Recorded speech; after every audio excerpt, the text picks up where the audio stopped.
All right. Welcome to the second session of our playtest campaign for Rhapsody of Blood, Red Moon Rising. In the first session, we saw the founding of the heroic bloodlines that will fight the evil castle whenever it resurfaces. We saw the initial temptations that the Magi suffered at the hands of the Holy Grail that forms in the Unholy Grail that forms in the heart of the castle. And we saw how the lineages they founded grew power over the generations.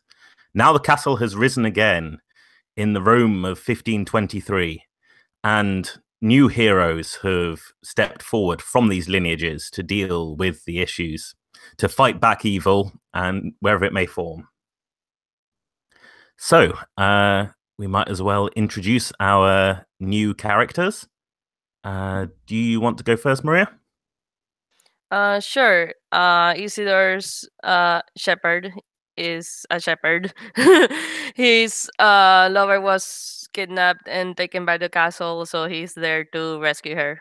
His lineage is the shepherd family, which keeps getting dragged into this business even though they don't know much about the occult. Good stuff. Jesse? Yeah, so let's see. I've got Hector, who is let me double check, is a reckoner.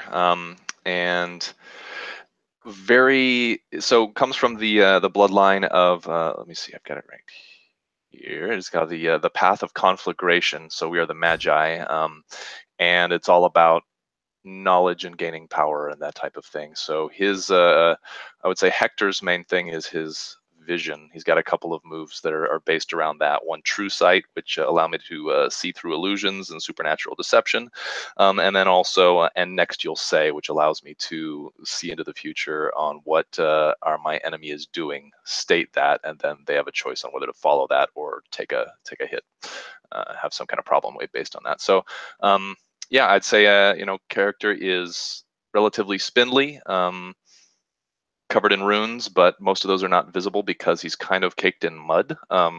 More of like a camouflage kind of ritualistic, covering as he's kind of going into battle here. Lovely. And Aaron, tell us about Alexandria. I would love to. Alexandria is a descendant of the archivist. She is the bonded.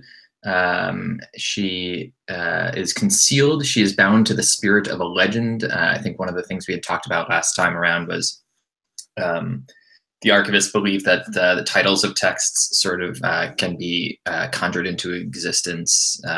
Like the words themselves can create a reality. And so every member of the bloodline has a tattoo of them around their arm, a tattoo of a title of a legend. And so she has one of her moves is spiritual fusion, where she can fuse with that spirit's power, the spirit of that legend. And her other move is spectral knowledge, which I can ask that spirit for advice. Good stuff. So each of you defined one ward of the castle and one way of breaking into it. So there was a marble-floored museum where the saints' relics might be taken to. There was the front door of this grand hall and a grand boot to kick it down. And there was a pocket dimension outside reality where you might gain clues to the celestial conjunction that's occurring. And I think we were probably going to start with the grand hall, yes? The great door being kicked down. Oh, yeah. I assume so. Yes. All right. So obviously, Isidor Shepherd is there. Yes. The other two of you also there?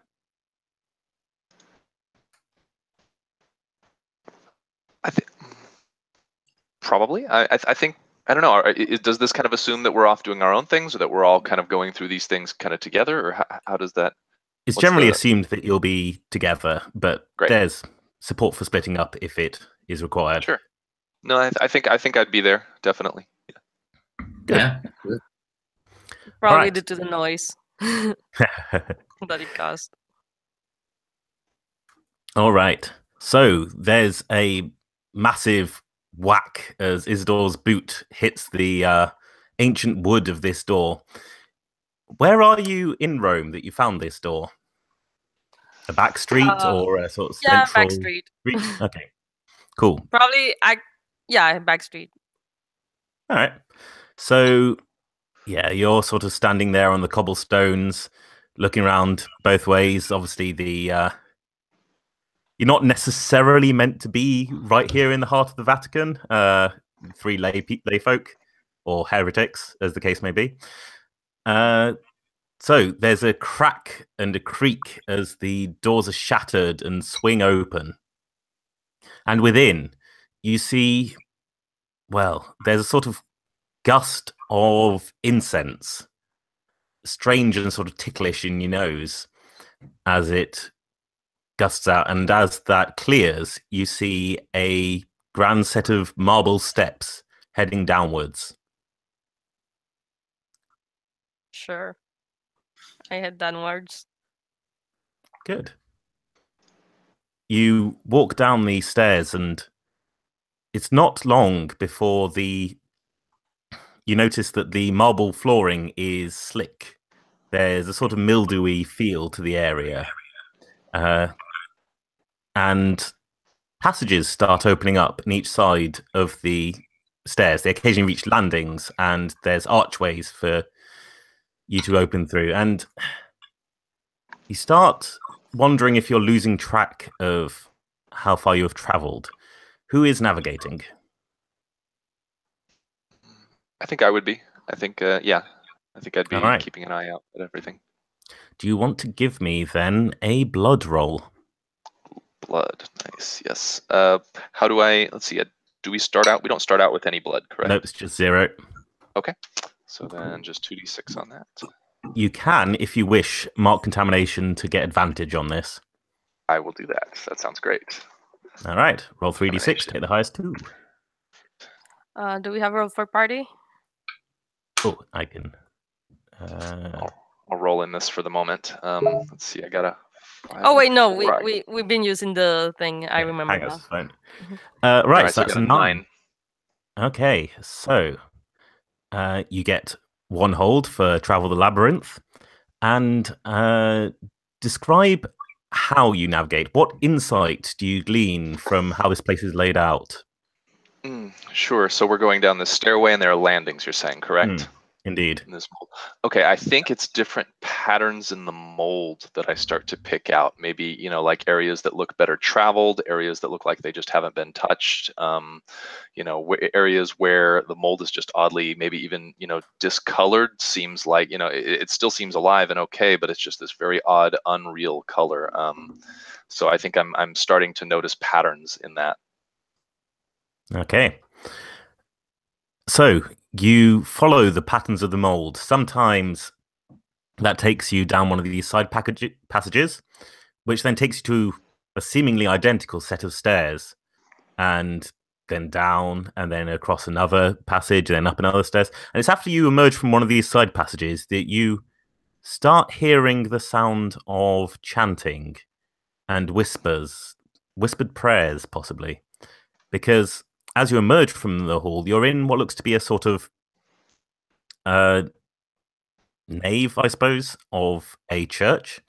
There are ranked pews with figures huddled on them, bent over.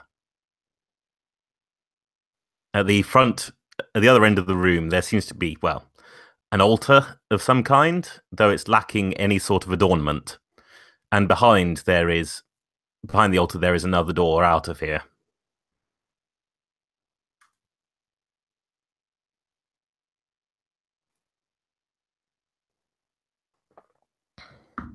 So I'm assuming we see the whoever's chanting right now, right?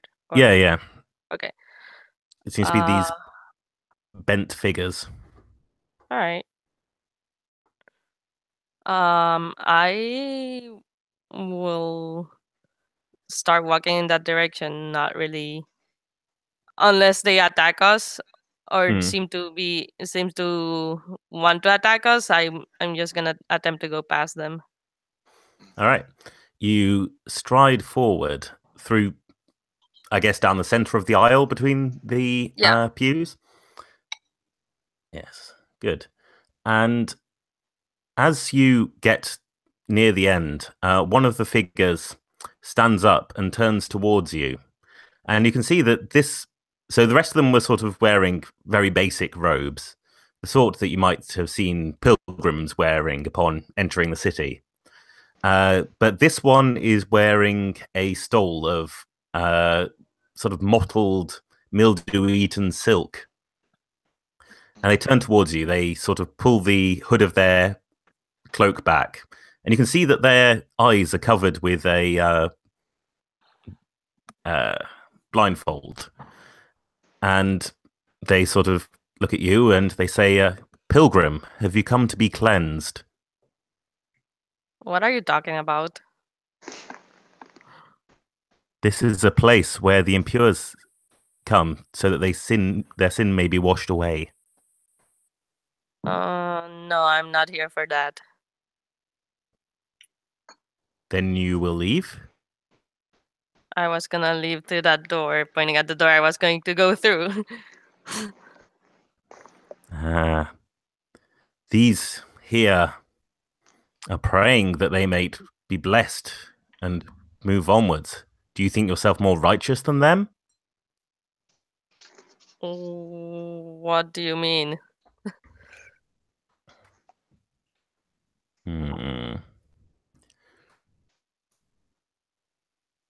The priest reaches out a hand towards you, tries to take your shoulder. What do you do?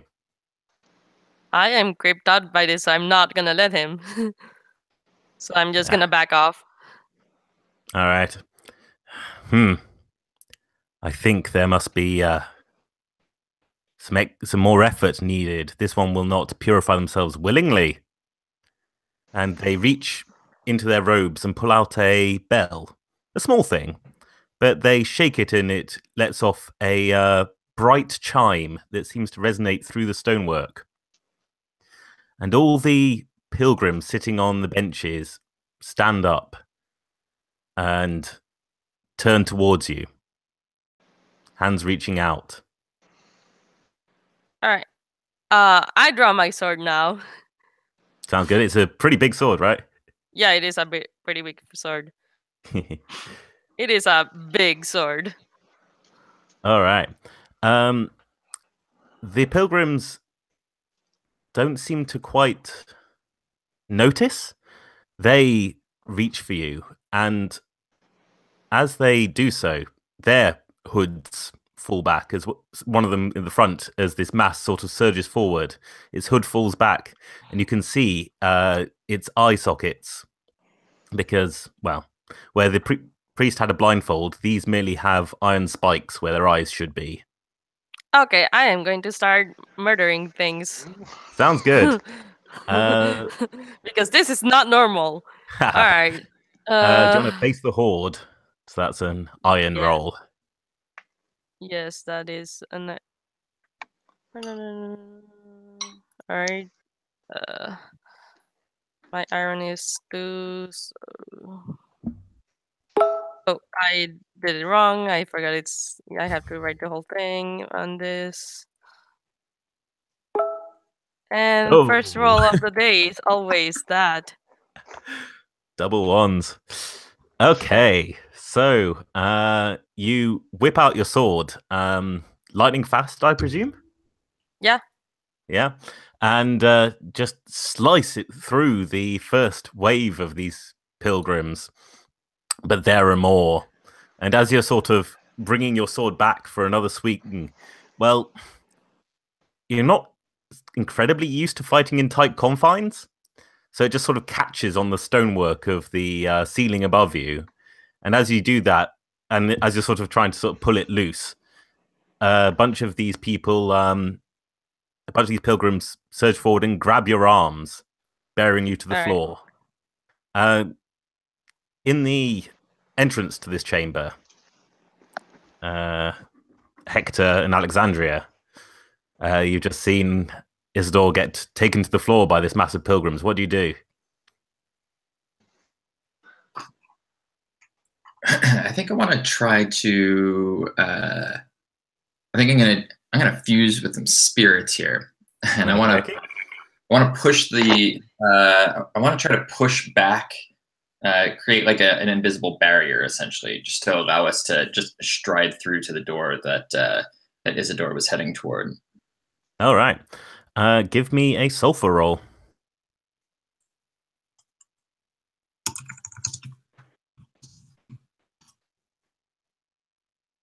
That is a 10. Lovely. So you get 3 hold. You can spend that hold to summon a invisible barrier. I will do that. All right. So your spirit, what is it of then that its power is sort of protection and sanctuary? That's a good call. Maybe this is a story of a shield maiden of some sort, a protectorate, somebody who, yeah, I'm imagining this being a legend of a horde pushback. Maybe that's sort of the direct line here. Apt. All right. So then Alexandria dives forwards into this mass of pilgrims, and bright light shines out as a wave of force surrounds them and pushes back the pilgrims.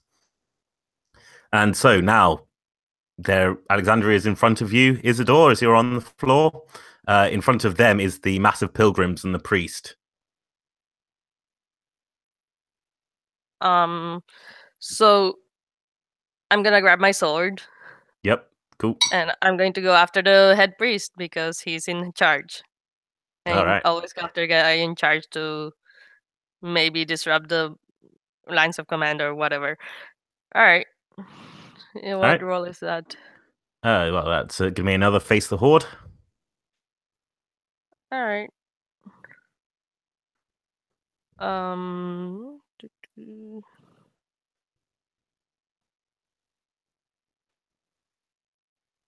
That's an 8.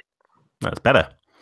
All right. That is better. So pick 2 from the list.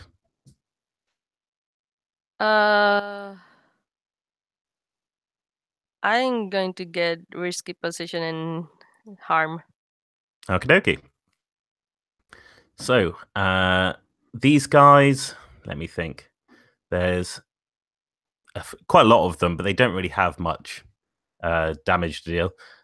So, as you cut through the pilgrims and then spear the priest at commanding them on your sword, their ineffectual blows deal you 1 harm, which you can choose to take on your armor if you wish. And armor comes back when we rest? Yes. All right, that's fine. I'll use my armor. Okay. Cool. Yeah. All right. And so yes, you carve through this group. And the bell is silent. The bell the priest was ringing. And in that silence, you can hear the tromping of many footsteps down stone floors. And it's coming from behind you. And Hector, as you look back, because you're still in the entrance to the chamber, I suppose, you can see just this sort of a row of lights in that corridor, dimly making out faces of countless pilgrims sort of packing the corridor and pushing forwards towards you. Mm-hmm. I think I turn to my compatriots here and just say, "They come. We must leave." And so I think I start to lead the way towards the other end of this room where we were heading originally, so that we can. And do we want to try and like block off the entrance or something? Like use any of the like pews or anything like that to block their progress? Or yeah, please do that. Yeah. I think that makes sense. I think so. All right. Okay, you grab some of the pews, push them against the entrance, make enough of a barricade, and yes, the horde is sort of pushing back at it now. Let me think. What would be? Yeah, actually, do you want to make me a glass roll? Yeah. See clear. Or oh, okay. Yes. Is there a way to aid in But I that? get Yeah, I yeah. get advantage. I get nice. If I get anyone advantage on see clear Oh, rolls. he already gets advantage, so that's as Oh, much okay, then never mind aiding then. as you get. Yeah. 6 plus 2. Oh my gosh, that's terrible. Well, I got a 7. Yeah. I got a 7, just barely. Wow. Okay, Goodness so me. see clear. All right. It's valuable. Go for. So to double check, we've kind of barricaded off where they would be coming into this room. We have Yes. this room. Is there more than just the one exit that we saw? Yeah, so there are a couple of doorways either side of the altar. Well, Okay. so it's sort of, if the altar has sort of 3 doorways around it, you understand, and then the pews, and then the entrance. Okay. Then I'm going to ask the one question that I get is which exit will take me to my goal? Okay. So it's actually the one to the left of the altar. You can see from the patterns of moss that Sure. that's the one sort of. Yeah. I think in I the just, area. I point to that one and say this way. All right. And yeah, you charge, you run away and leave the pilgrims pulling at the pews. Yeah. Who's leading the way this time? I guess Hector? Or no? Well, I If you mean, want me all to, of you I are can. equally good at Anybody else it. can go for it. Yeah. If they I want. think either myself or Hector. Depends on fictional positioning, but I imagine myself sort of being by the altar at this point. Yeah, that sounds good. So you can lead the way heading down this corridor. Do you want to give me a travel the labyrinth roll?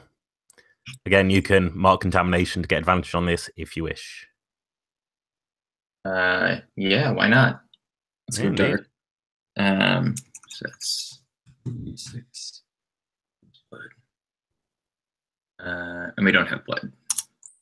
Not yet. That is an What? 11. No, that is a 10. Good stuff. All right. So that's 2 holds that you guys have now on Travel the Labyrinth.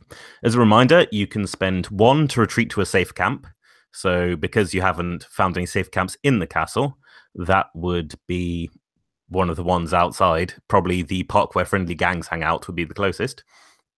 You can spend 2 hold to find an exit to another ward of the castle, and 3 hold to find the sanctuary of the acolyte, the boss of this ward. So, That yeah, was you a 10. find. Hmm? That was a 10. Yeah, that was a 10, indeed. Yes. So, Alexandria, what do you understand better about this ward now? And the ward is the space, right? Not the Yes. not the person. Yes, this area of the castle. All right, so we've seen priests, we've seen worshippers. We're told that there's some purification before we can move on. Maybe this is another level of. There's also moss. I'm sorry. There's also moss.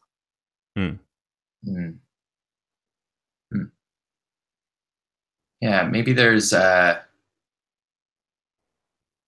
Maybe there's some trial that people have to go through in this next sort of space, or like Indiana Jones, like penitent man shall pass kind of moment, and maybe I don't know if we walk into it or if we just see that this is the next stage of sort of penitence in the ward. Okay. All right. So, as you leave this tunnel, you can see a broad circular space with no exits save for a circular pool of water in the center of it. To one side, there is what appears to be a shrine. There are many candles placed around a partially assembled skeleton. A very old skeleton as far as your ability to date bones go. Is there anything at the bottom of the pond? Leaning over, you can see that this water is very clear, and it seems to go down for some distance, and then there's a curve in the tunnel, sort of 90-degree bend. I'd like to examine the bones and the candles and everything in that area. Okay. There's Latin inscriptions around, which of course you can read, about sort of praying for strength, praying for the will to keep going on and be purified. The writings around it do seem to indicate some reverence for the skeleton. The name of a saint is repeated multiple times. What name? Saint Ignatius. I don't know if that's a real saint. Don't look it up.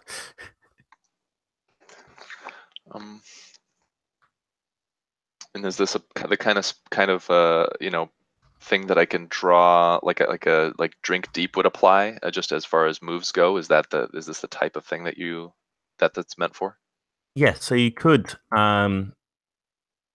Saint Adjuta, patron saint of drowning. There we go. That makes sense. So you can, yes, drink deep from this. You could take the bones as relics if you wish. Okay. Are we able to do both, or would one preclude the other? One would probably preclude the other. Just thinking that I didn't do the thing that people suggest I do last session and run through the basic moves, did I? Do we want to pause here and do that, or do you want to just keep rolling? Would people like me to do a rundown, or also happy to keep rolling? I don't mind that. We'll keep going, or if everyone's okay with it. Sure. We'll get to the moves as we get to them. Yeah. I think. All right. So yes, it's up to you. Do you want to draw on the power of these bones, or take them so that your family, your bloodline, can use their power? I'm assuming so. If I can see the name and everything, I'm betting I have heard of them and understand. I think I may, put together in my mind the, saint, what was it? The patron saint of drowning? Was that what it was? Okay, I think I may do that. There may be a shot like on the TV version of this of me, like, having that moment and then looking over at the pond, the little pool of water. And I think, yes, I will I'll put my hand on the bones and I'll drink deep. Okay, give me a sulfur roll. Okay. Let's see.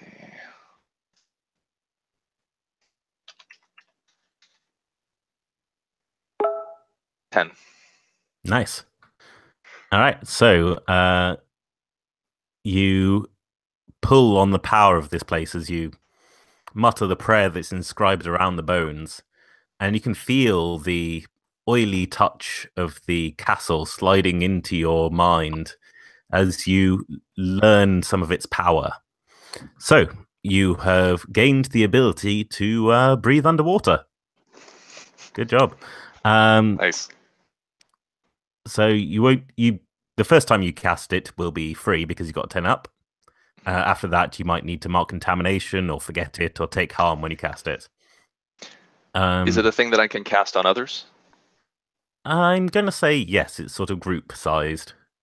Okay. So do I need to do an action to cast it on them, or is it kind of, and then take the potential risk of that? If I wanted to give them the ability right now as well? I would say that whenever you use it, it's a prayer for a congregation. Okay. So it would automatically affect whoever is around you. Okay, so they're already covered with it for the moment. If you use it, yes. Yes, then I will. I think I will walk over, and I think it's just kind of a gentle touch of fingers on the forehead of each person as I'm doing this, and a little bit of of a glow there. So that puts you at 2 contamination, by the way. Okay. 1 for the first advantage and 1 for learning this. Okay. Perfect. I've just noted it down. Okay. All right. So all of you can feel a sort of echo in Hector's words as they intone this Latin chant, and it's sort of reverberates out and into your sort of marrow. What's this for? I think I don't answer. I think I just turn and gesture towards the pool, and I start to I walk into it. Okay, I guess I'll follow. Okay. As you, well, Alexandria, are you following? Yeah, but not without like going back to the door just to see. Did we? Or I guess it was down a stairwell. I guess I look up the stairwell just to see where people are at, and then I'll follow. You can see the sort of faint light of candles up the stairwell, moving closer. All right. So all of you, there's a brief moment of instinctive panic as water fills your mouth, fills your lungs, but you're okay. You can breathe. It's fine. And the water, it feels like it should be well, it looked still from the surface, but down here there's quite a current pulling you down into the depths.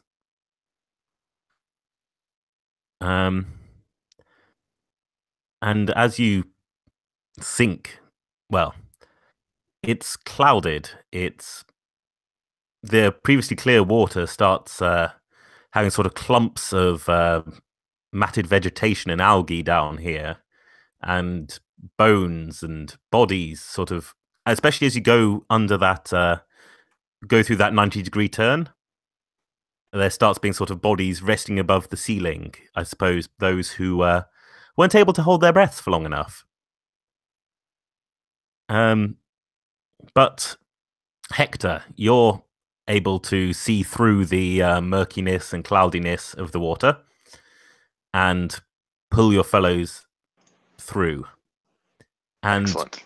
you arrive out on in another area, quite like the one you left through, another sort of circular room with a pool in the center. And this has, well, it's more polished, the marble flooring around here, better maintained, and much more light, this time in lanterns rather than candles, surrounding another great arch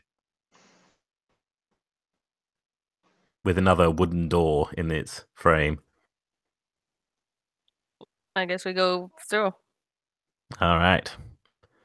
Can I? Go. Sorry. Before we do that, can I do a spectral knowledge and ask my spirit for advice? Yeah, sure. What does that look like? I kind of see myself holding Isidor back for a second. Like I see Isidor like bolting for the door, and I'm like, whoa, whoa, whoa. And I think that there's some.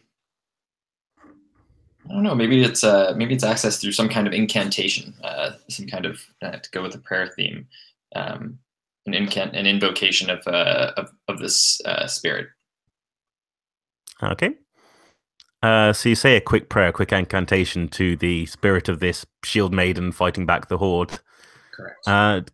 Give me a glass roll.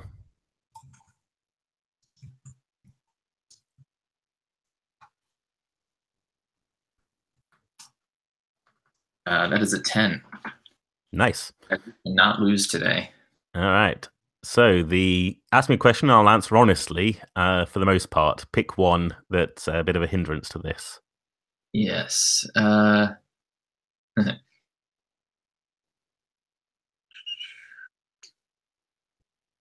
do the spirit will ask you to agree to something before it answers. Okay. What's your question? I want to know what love is.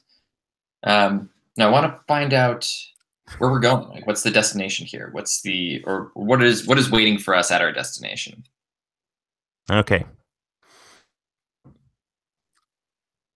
The first feeling you get is the spirit whispering in your ear that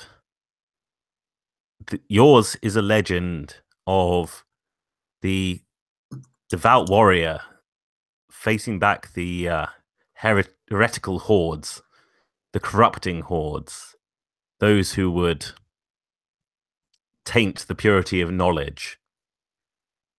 This place, they turn people into things like them. They twist the truth of what they are. The spirit will tell you what you want to know, but first you must promise. You must destroy all icons of their false religion. Okay, yeah. Good. The spirit, you can see, sort of gestures through the door and past. You are searching for the place where those taken from the streets, kidnapped or hearing the siren call of the castle, are inducted into this false religion.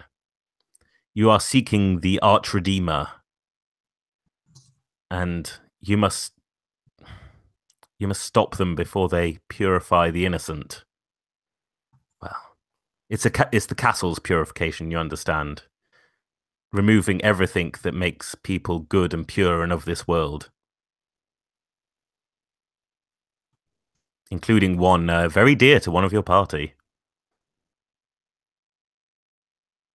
All right, we're going. I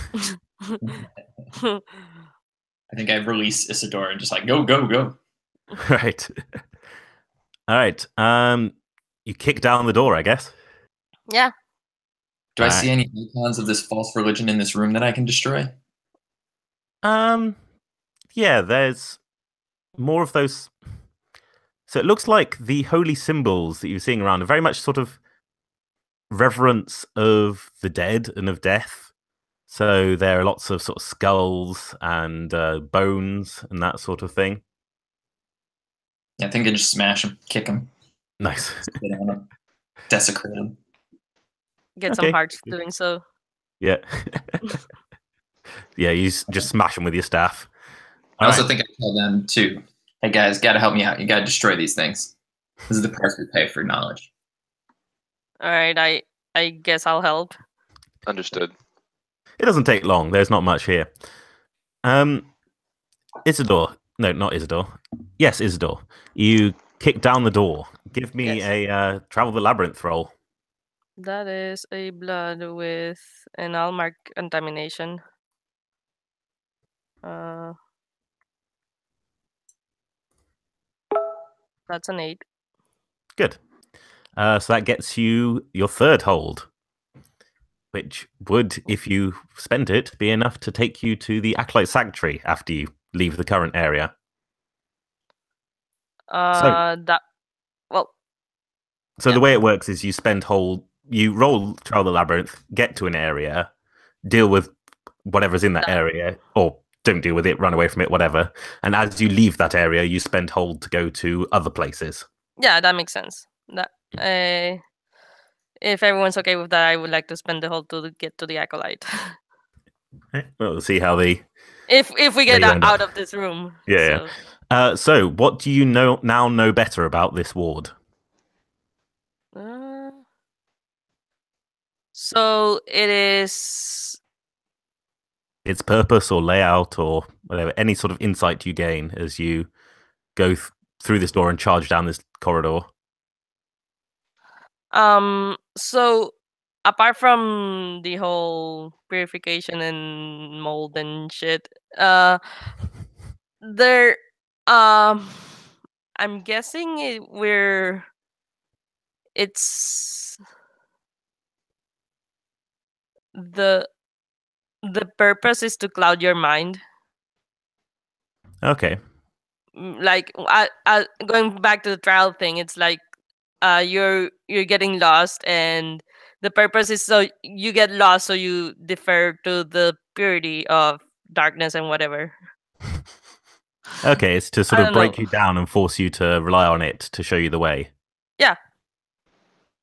Okay. You realize as you let the castle into your mind, into your body a little to help you find the way through it. All right. All right. So you charge down this corridor, and again it opens up into a vast space. If the previous prayer room felt like the nave of a church, this feels like the main space of a cathedral. There's a vast vaulted hall above you, and the walls are covered in shrines, small shrines filled with candles. There are 2 channels of water on either side of the room, stretching forward to the far end. And there are, well, not many pilgrims here, but there is a small group of priests walking towards you. They've got staffs with ringing bells on the end, and they are surrounding a much larger person who has had, well, they're sort of stripped to the waist and muscular, and you can see sort of iron stakes driven in to that musculature that it seems to sort of flex around. It's hooded like an executioner, and the priests maintain their prayers around it and then sort of nod to each other and move backwards a little, and it thumps forwards towards you. Isidor, you're in front. What's the plan? I'm going to charge forward All with right. my sword drawn. Good stuff. Do a stab 'em up roll. Or face the horde. That one. Face the horde on.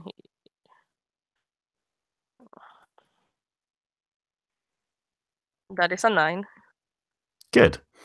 Do you want to make 2 choices from the list as you cut through this brute? Let me go back to the list. I will mark corruption, and I will more are coming. Okay. Good Can I stuff. ask a question? Yeah, here? go for it. Contamination, sorry, not Yep. corruption. What? Oh, what God's sake. what are the Sorry. results of contamination? When you hit 3, your blood goes up by 1, and you pick a blood gift. And the Or blood advance, sorry. Where are the blood gifts? Are those? They are Those on the there's sheet. Oh, okay. Got Their drop-down menu in the Character Keeper. it. Cool. Thank you. Sorry. No worries. Anyway. So, you charge forward. This creature ambles to meet you. And as it sort of puts its hands together for a sort of double-handed strike on top of you, you just dart forward quicker than it could ever imagine you could be and slice through it. And it just falls to the floor in a heap of meat. But as you do that, the prayers of the priests sort of ring out, worm into your head, and you have to sort of wince and squeeze your eyes to push back the castle's corruption. And the priests in front of you cry out in... It's a sort of mix of horror and joy to see their champion felled. And one of them reaches up and shouts, "More martyrs!" And 3 more of these burly figures leap from the some of those shrines actually on the walls where they seem to have been waiting.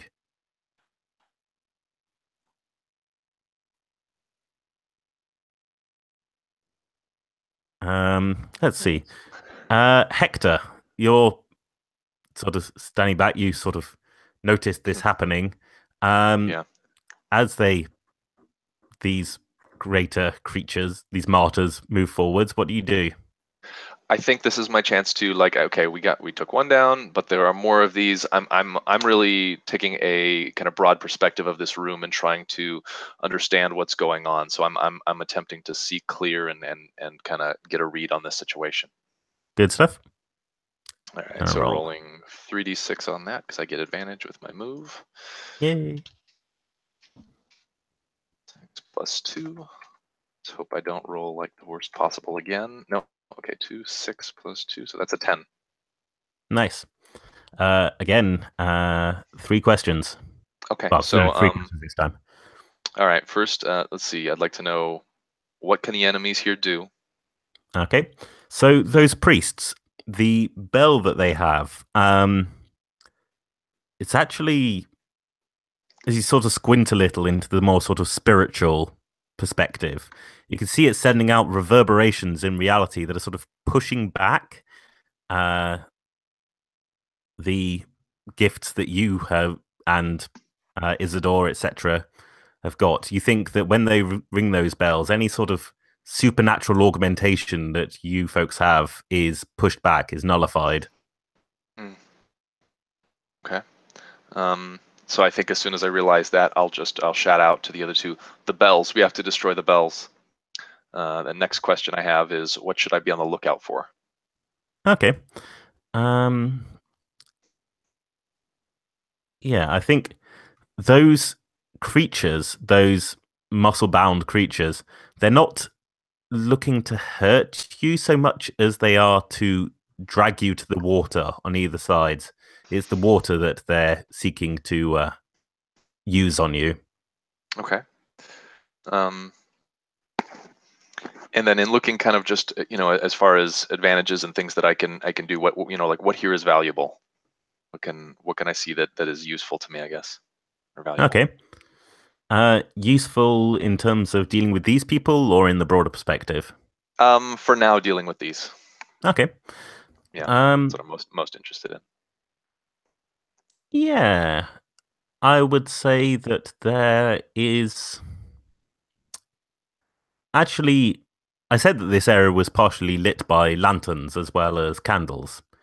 And there are, in fact, large lanterns hanging from the ceiling on what you can tell is quite narrow chains.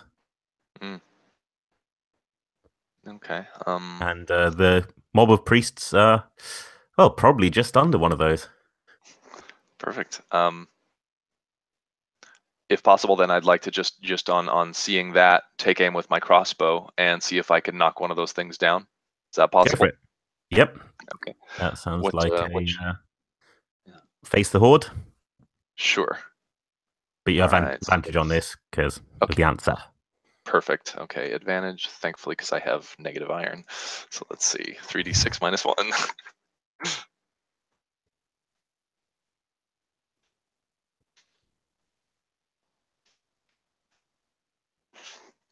Did not go well. Oh dear. It did not go well. So that's a 5. All right. Okay. You shoot the chain. Your aim is true. And the giant lantern plummets down right into the midst of you folk. Well, not quite that far, but between you two and Ambrose.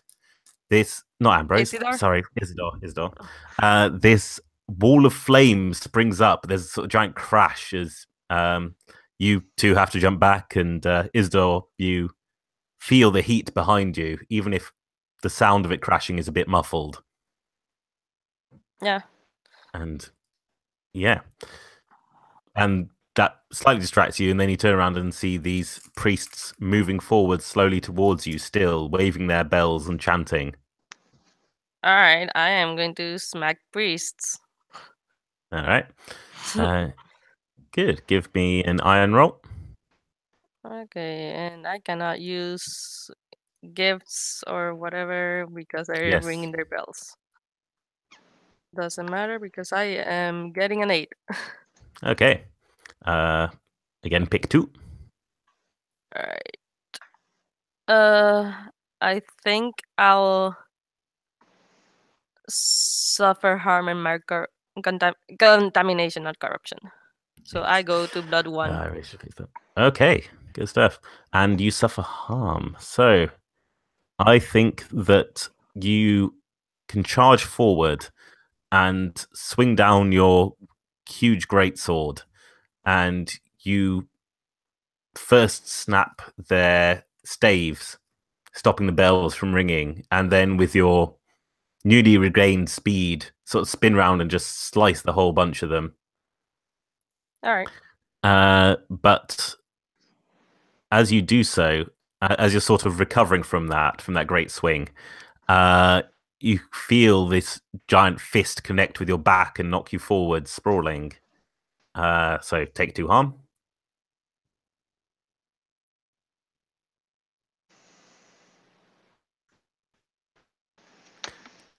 And then you get to choose a blood gift. And you already have. Good. Yes.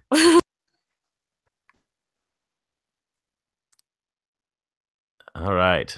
As the anger fills you from this. All right. So, Alexandria, you see Isidor charge forward and do this spinning cut, but then gets sort of knocked down by one of the hulking martyrs, which is now advancing towards him. There's a wall of flame that's sort of still burning between you and them. What do you do?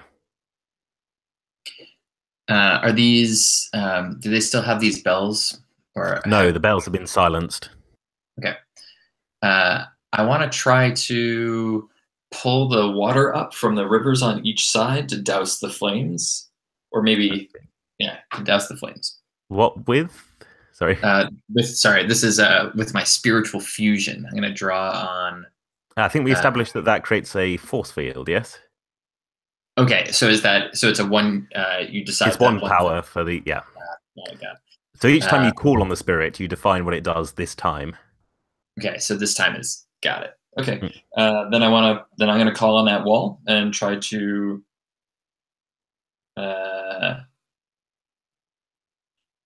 Can I use the wall to push back the flames? Yeah, I mean that's explicitly what it's for, right? It's a wall that pushes back threats to you. Yeah, let's do that. Okay, cool. So you spend the hold, and this sort of wave of force pushes out from you, extinguishing the flames around you, and you've got a path clear to Isidor. I am going to. And so, how many of these martyrs are standing here? There's a couple of them left, I think. One advancing on Isidor, and the other that's just sort of punched them and is sort of recovering from that. The one that's advancing on Isidor, I'm just going to charge him. Okay. Good stuff. Give me a face the horde roll. Face the horde plus iron.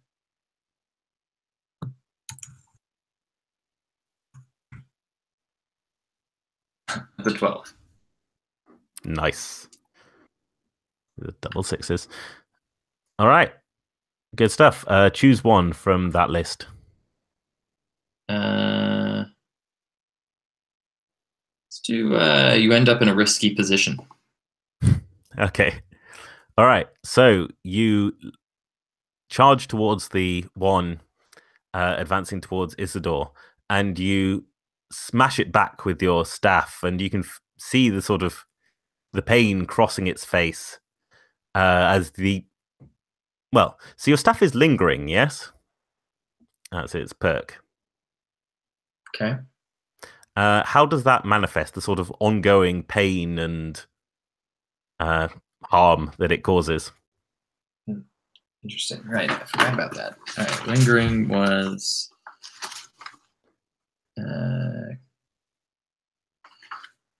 maybe it's a brand, in the same way that I have these tattoos on this tattoo of this title. I think it leaves maybe the brand of the title of this legend is like seared on their skin wherever it hits. All right, nice. So you smash them, and there's just this sort of searing word inscribed on their arm, which they howl and clutch at. They sort of back away, sort of going towards the water on the edge of the room to try and douse it, possibly. Do you help Isidor up, or try and deal with the other one? Because the other one has been advancing towards you all this time. I'm gonna push. I can push this guy into the water, right? I'm assuming this water has that current that we felt. It's plausible. It's plausible. I mean, the one that you burned is seeking out the water. So Yeah, I wanna follow him and just try to knock him in, get rid of that guy. okay. All right. Good stuff. Do you want to give me... Might as well give me an iron roll, I suppose.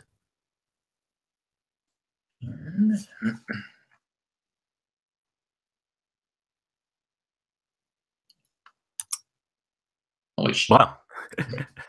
Yeah, fine. You push him in. I would think that I was lying about this, but Yeah, double six again. All right.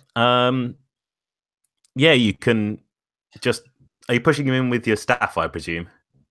no, I think Wait. I feel confident, maybe too confident, and I just sort of like just push. No, that's fine.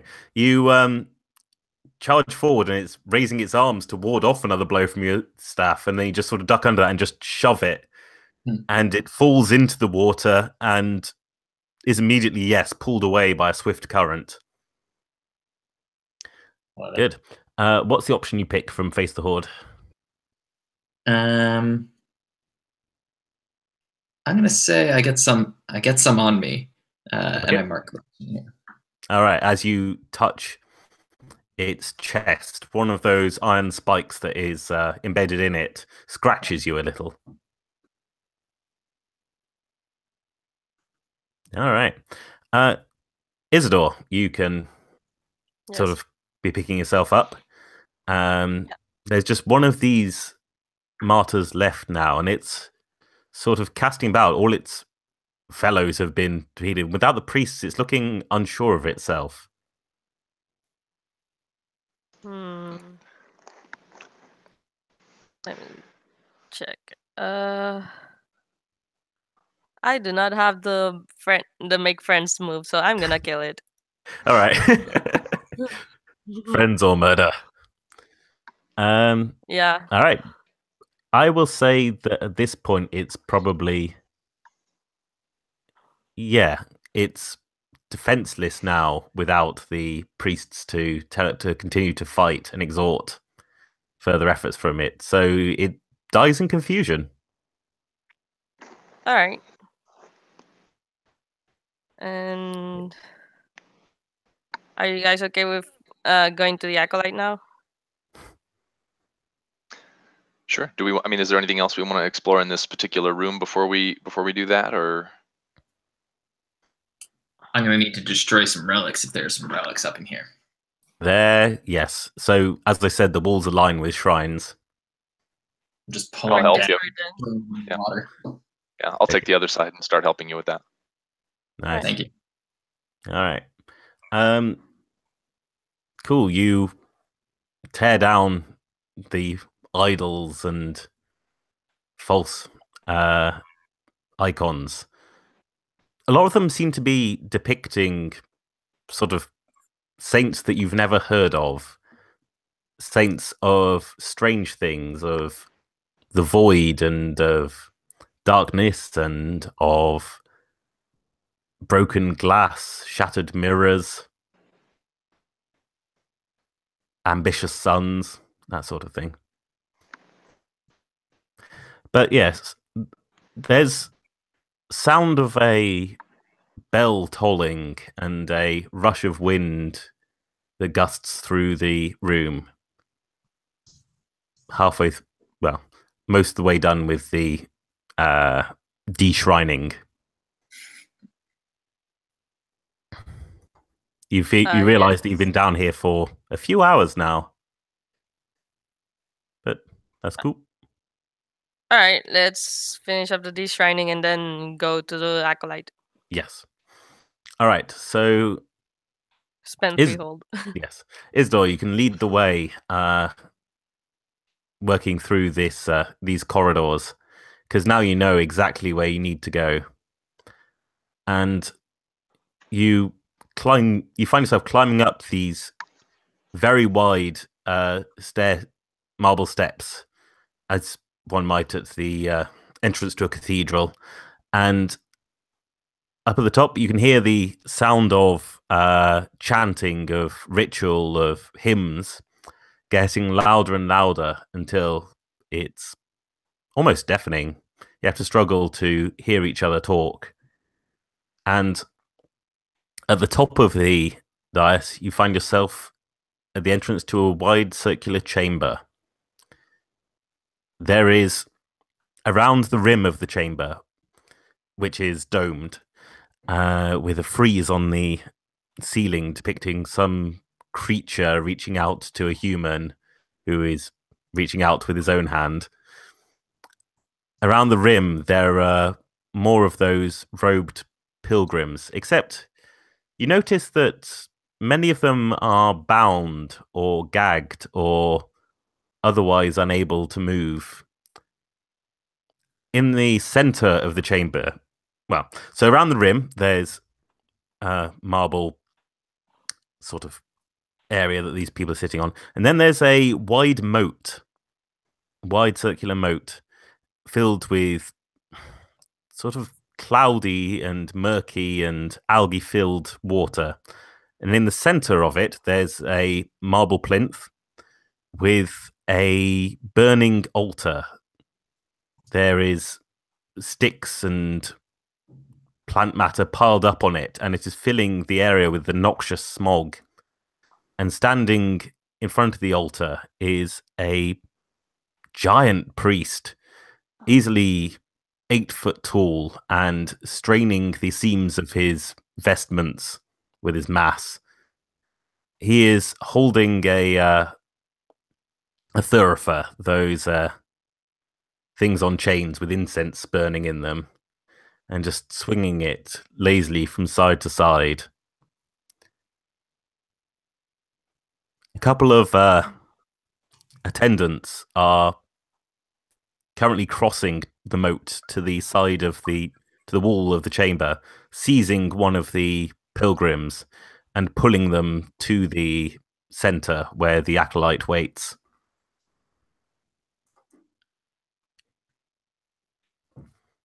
All right. I charge the acolyte. Okay.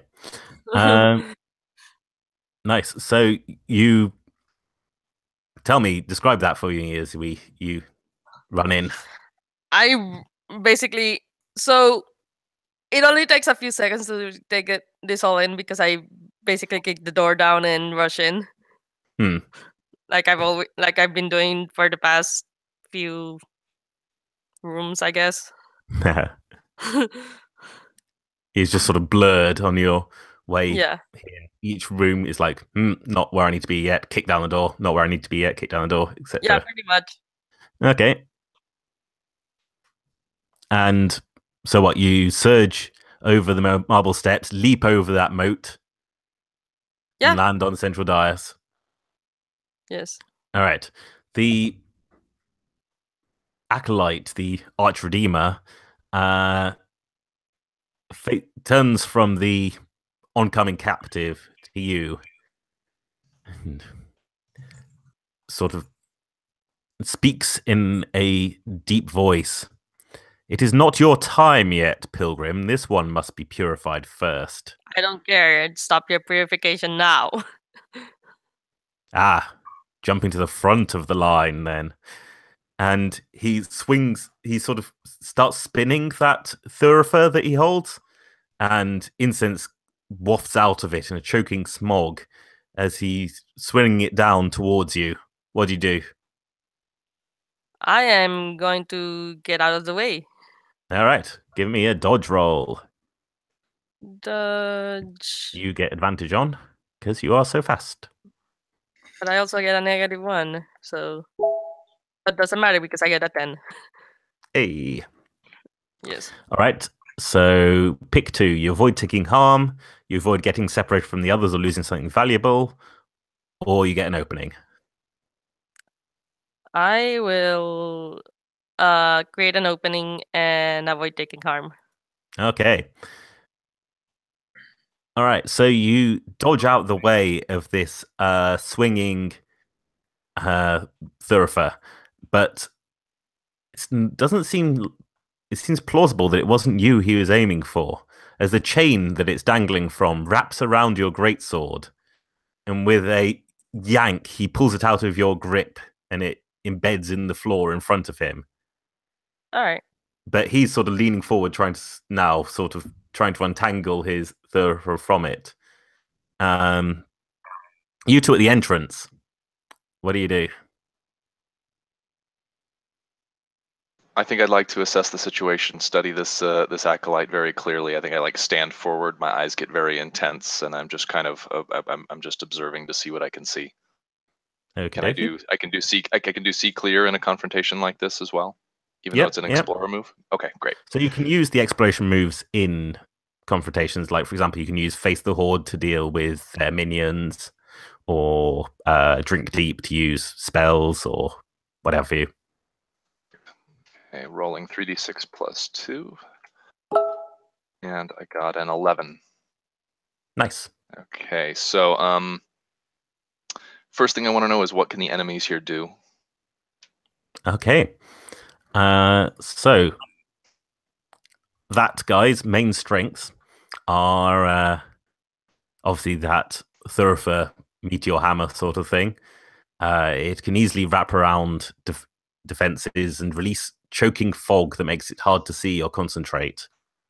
He can use his massive bulk to assault you or leap great distances. And, well, he is here to purify, to redeem. And with access to that water, he can, well, baptize you in it. Which, and you're not quite sure what that would do, but it's bad. The clergy are not special. They are mere extensions of his will. All right. And what should I be on the lookout for? Okay. So the people ringing the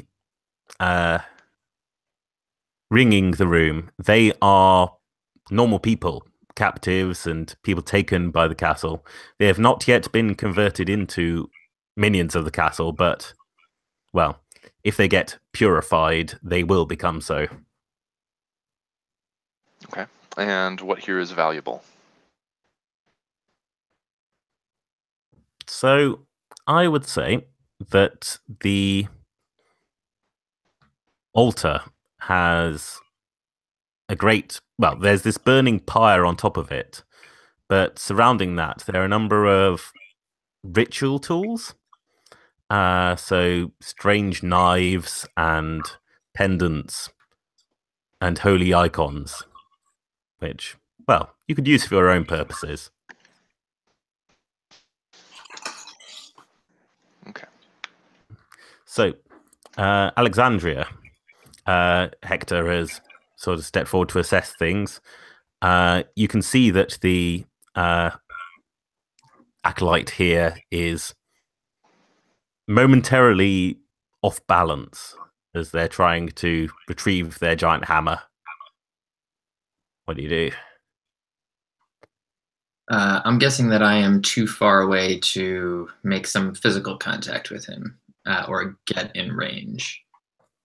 Yeah, you'd have to cross over.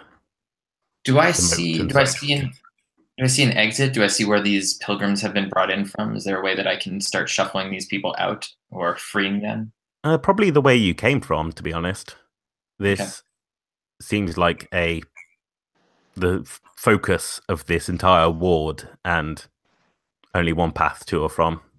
Okay. But a number of them, I would say, are more cowed by fear than they are bound and gagged. Okay. Or entranced, possibly. Yeah. I think, and none of the sort of attendants are on this outer circle where we are right now. No, there are only two of them, and they were currently bringing one of the captives to the purifier to be baptized. So they're in the central dais. Yeah. Okay. What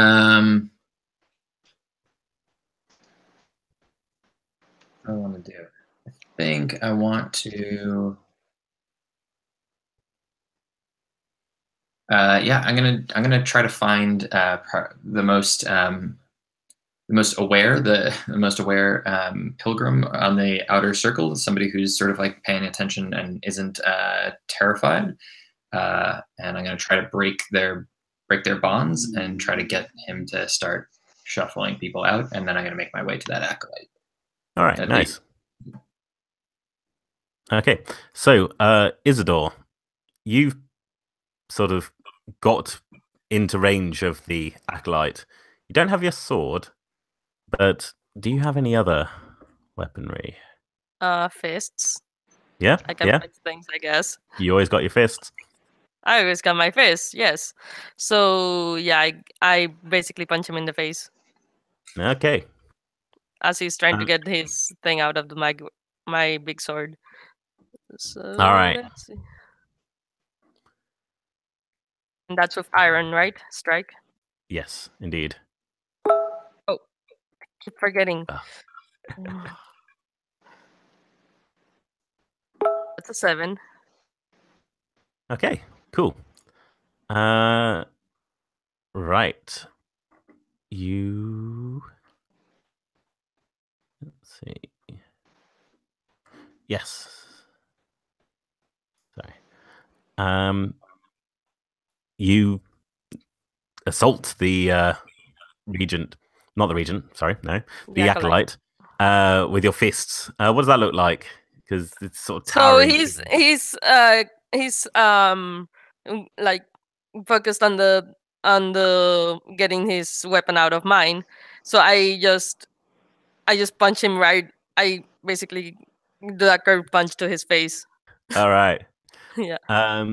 Okay, so you stagger back. You or sort an of... uppercut since he's so tall and I probably hit his chin. All right, so as he's bent over trying to retrieve his weapon, you surge forward and strike right at his chin and knock his head back, and he stumbles back, dropping his hammer. All right. So I get to pick one. Yeah, I think he is going to sort of look down at you as sort of holding his bleeding nose, and just looks a look of pure anger crosses his face, and he just sort of backhands you in the face. So take 2 harm.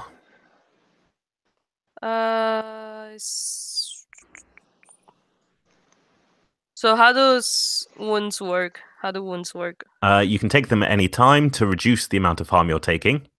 All right. And you pick one of the options to the side of them when you do so. All right.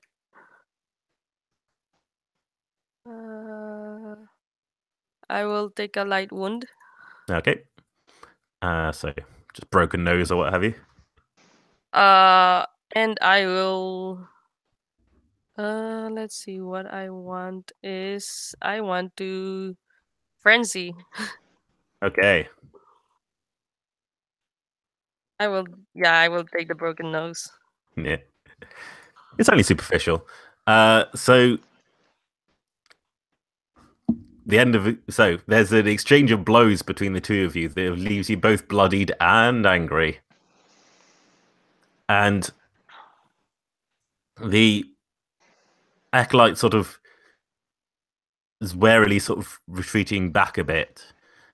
He's sort of sizing you up and has sort of recognized you as a actual threat, I think.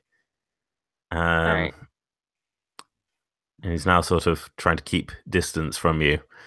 Yeah, so Alexandria, you're getting these people out of here. Who actually, yes, exhorting them to leave, and a number of them seem receptive to it.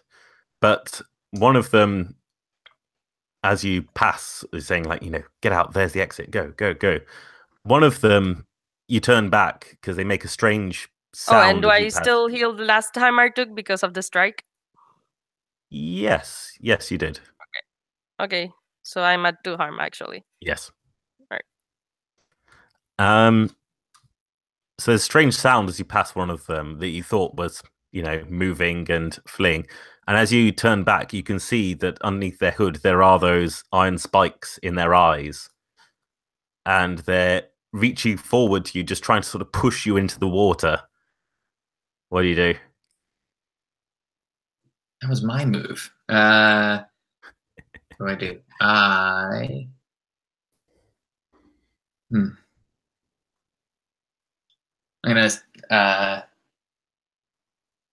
gonna take my staff and I'm gonna try to hit him in the foot. I just want to like brand his foot. Okay, cool. So I think that's probably a withstand, confronting danger head on. Cool. Plus iron.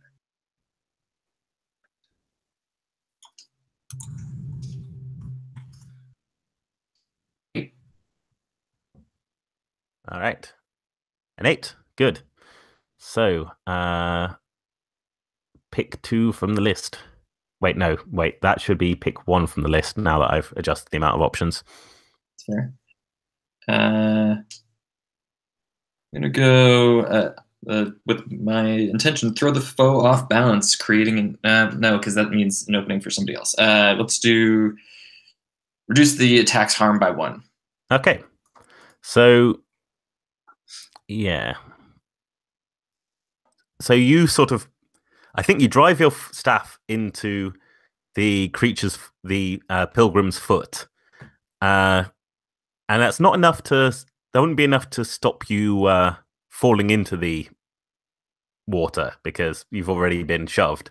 But it actually gives you enough momentum to sort of push yourself over the moat and land in the central dais. Okay. So he was only going to do 1 harm, so you don't take any. Okay. You still mark contamination, I guess. You still mark contamination, yes. You. So that's 3, so I take a blood move now? Yes. Blood gift. Do I clear the contamination down to 0? Yes. So you either get +1 to a stat or gain a blood gift, your choice.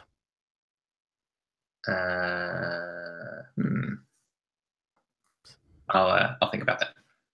Okay. So yeah, I'd say that actually you sort of push yourself off him and mostly clear the moat. So part of you you're sort of half, you hit the dais with your chest. So your legs are sort of dangling in it and you should pull yourself out, but still a bit sodden. Okay. And on the dais. Hector, you're still standing at the entrance, yes? Yeah, I've started to walk kind of inwards towards what's happening, but not in a massive rush. What do I currently see about the acolyte? Like, what are they doing? What's happening there right now? All right. He seems to be sort of circling that altar, the burning altar, keeping it between himself and Isidor. But you can actually see he's sort of glancing off to the side occasionally to where the priests are, because they have crossed over again the moat, sort of gingerly stepping over it, and seem to be going through the assembled prisoners looking for something. Okay. I think this is a moment where I what do I think he's gonna do? So I want to trigger, and next you'll say here that for the first time, that's kind of an interesting move. Yeah. My goal is I think I kind of want to step forward, and I think all the sound in the room kind of like dies down for a moment, like kind of supernaturally so, and then my voice is just like incredibly like resonant and everything. And I think I say something like, I've seen it in the stars. Next you will, I think at the moment, so he's looking over there, but I think I say that, next you will try to recover your implement and swing it at my compatriot. Do you dare deny the future? and that's what he hears me say. All right, give me a glass roll. Okay. Let's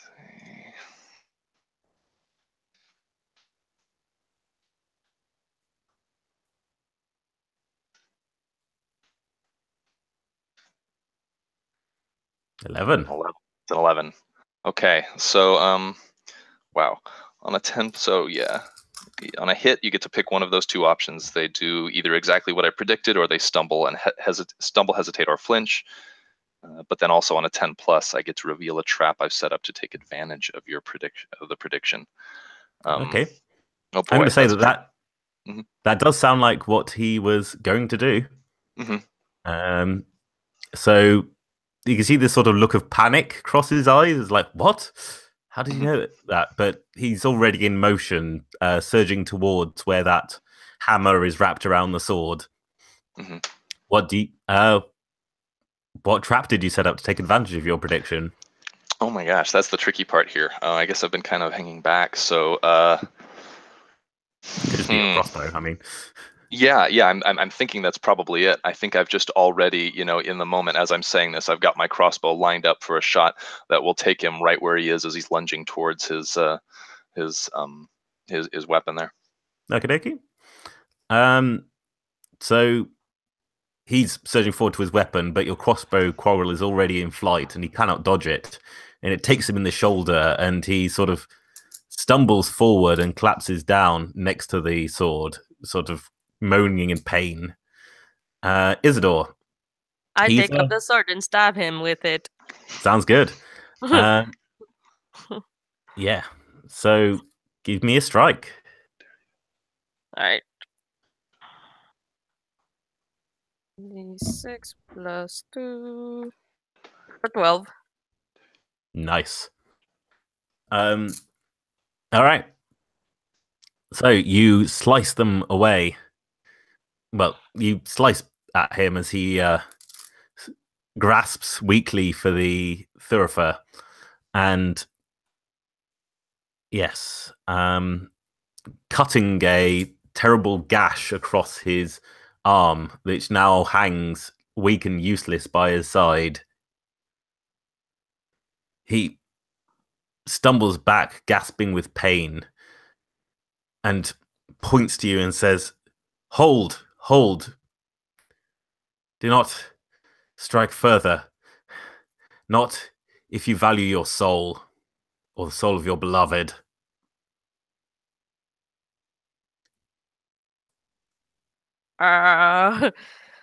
Okay. I don't say that, but I'm just staring at him right now.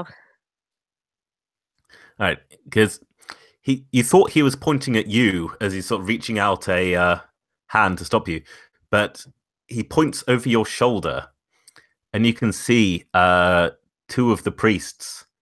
Well, those two priests have made their way across the moat, as I said before, and to the ring of prisoners, and they are holding one in particular between them. And they pull the hood back, and you recognize the face of your lover. All right. So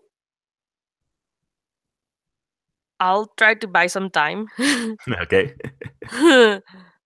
Like, I know I have companions. I'm pretty sure they will help me with this. So I am going to try to talk him into, or not talk him into, but talk to buy some time. All right. Okay. So, all right, you're trying to sort of. What tack do you take with this?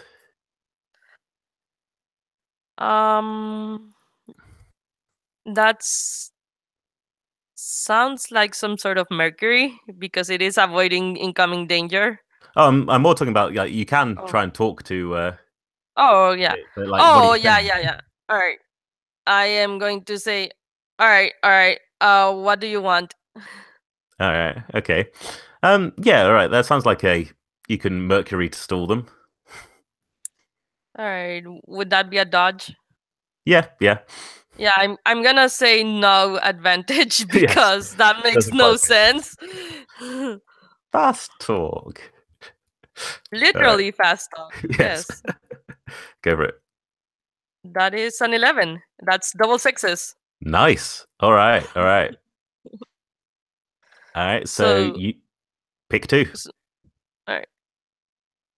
I will avoid losing something valuable. Hopefully my lover. Yeah, And I will create an opening. Okay.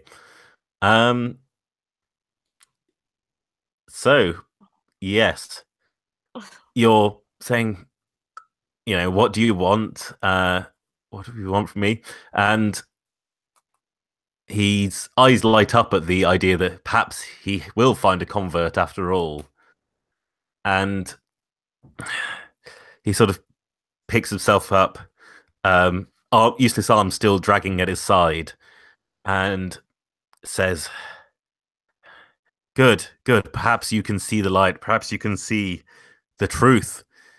But it is not a thing that can be told. No. No, not a thing that can be told at all. And just reaches out with a fist and knocks you back into the water. And that would be how much harm? Yeah, so...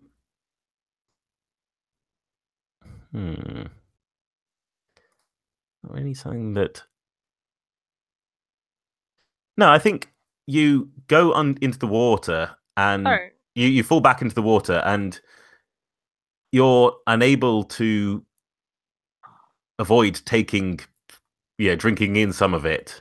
As it's sort of this choking algae-filled water starts filling your throat. It's gross. It's horrid. And slightly oily. Alright. But on the other hand, where he's sort of standing, well, he because of the sort of giant rent you opened in him with your greatsword, he's sort of panting and exhausted, having sort of pushed you back. Alexandria, you're there on the dais, yes? Yes, I am. All right. So the priests are still holding their captive, but this guy is almost on his last legs, it seems like. What does the water do? Does it mark contamination? Mostly at the moment, you are unable to Do anything? You'll probably need to sort of, fight your way out of it, or have someone pull you out of it, or all that sort of thing. Okay. Mostly an environmental hazard. All right.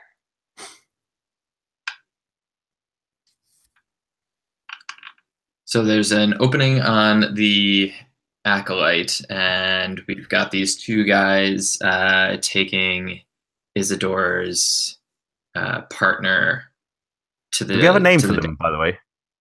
Oh. We don't. Okay. Do we have a name? I don't think so.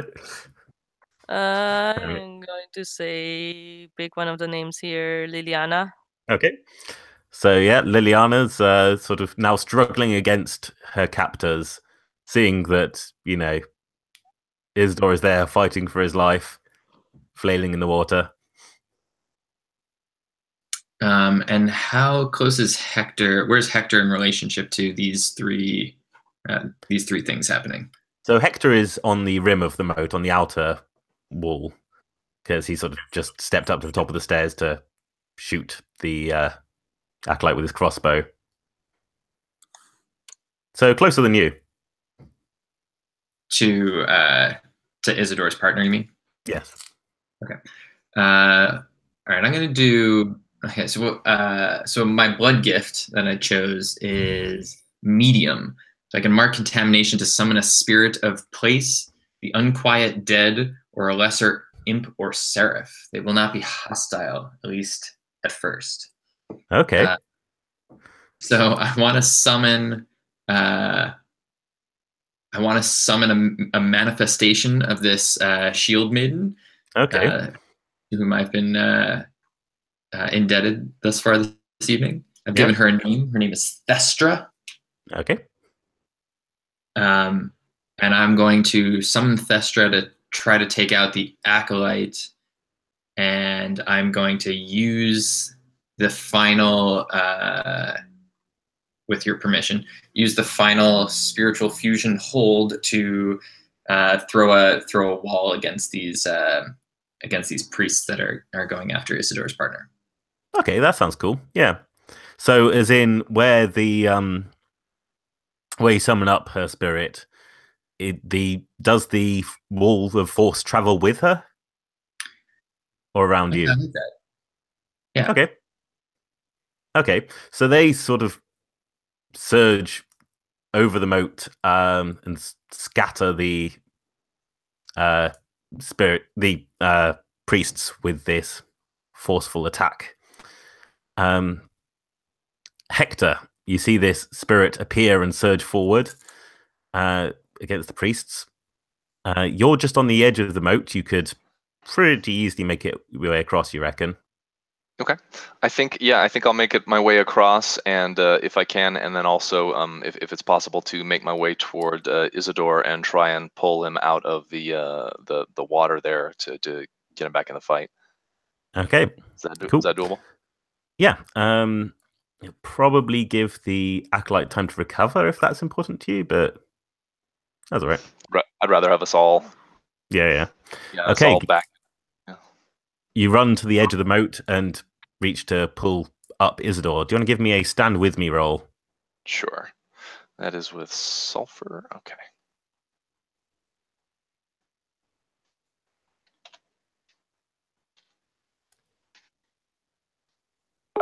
11. Nice. All right. Stand with me. So I'm presuming you're going to pick they're rescued from danger. I definitely do. Okay. And I'm going to which would you prefer, Isidor? Would you want your lightest wound healed down, or do you want to heal one harm? Oh wait, I'm sorry. It's on a hit pick, 1 on a 10. Oh, I missed it up. I'm sorry. It's all right. It's all right. No, it's only give, 1. Yeah. Yeah. You just give Isidor a right, boost sorry. of morale. Yay. Okay, but on a 10 plus, the camaraderie shown gives your ally a fleeting advantage. Okay, that's what you get. All right. All right. Cool. Sorry. All right. So how do you pull Isidor up? I think. Let's see. I've got my whip. I think it's my whip. I've got this, blood whip that I use. I think I put one end of that into the water where she can grab it and try to help haul him towards the try to haul him towards the edge so that he can get back up and out. All right. And this blood whip, is it a physical whip or a magic spell that you cast, or what? This is a physical thing, I think. Yeah. Okay. This is yeah. All right. So Isidor, as you're sort of flailing in the murky, oily horror of the water, you feel something solid, something, well, normal in your hand. And All right, grab it. Yeah, and it pulls you back up onto the marble, and Hector is there pulling you up. Over the other side of the hall, you can see this glowing spirit just sort of standing next to Leliana, was it? Liliana, yeah. Yeah. Just holding forth a shield, and there's just this sort of aura of radiance around them, keeping the evil back. And the acolyte, the archredeemer, is sort of pulling themselves up to their feet and sort of backing away to the edge of the dais, away from the three of you now. All right. I would like to hold on, let me think. I like to basically let me think.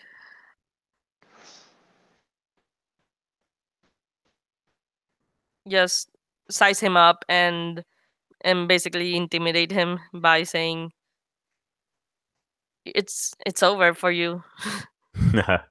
Nice. Yeah. All right. I guess line it up. Yeah. Why not? See if you can get anything from that. Give me something to roll other than my iron. You get advantage on this, remember? Oh, so I get an extra die. Yes. Which is good because I which is not good. Not so good. Okay. All right, let's Not just check quite. his moves. So he's got to the edge of the water, and as you say, you have no chance to make this is over for you, etc., etc. A sort of look of confidence crosses his face, and he sort of bends down and puts his good hand in the water, and he looks up at you and says, "Those who have drank of my blood are one with me." And you can feel it then suddenly in your throat with that water that you accidentally drank sort of light, like flame, as sort of revelations of dark truths in an obsidian void fill your mind. So that will be 3 harm. All right, let me. Oh, remember that you've got 1 armor back now because someone used stand with me on you. No, that was the armor that I used is the breastplate, so that will be right, okay. fixed. Yeah. Oh well. All right. So I am going to take a major wound to negate it. Okay. So what kind of harm is this? So yeah, this is sort of spiritual harm, I suppose. Like it's for like crowding your mind with revelations of the glory of the castle and that sort of thing. All right. Basically, he's trying to convert you. All right. So I will take what's it called?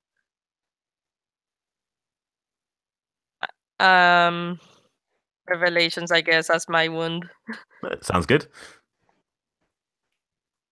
Castle, Revelations of the Castle, and then I will fall back and recuperate, healing 1 harm.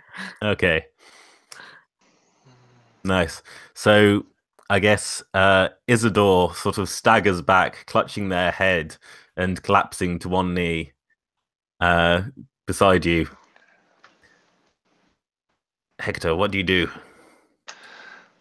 Yeah. Okay. So I'm looking around. I see where Isidor has backed up from, but they're all wet because they were just in that.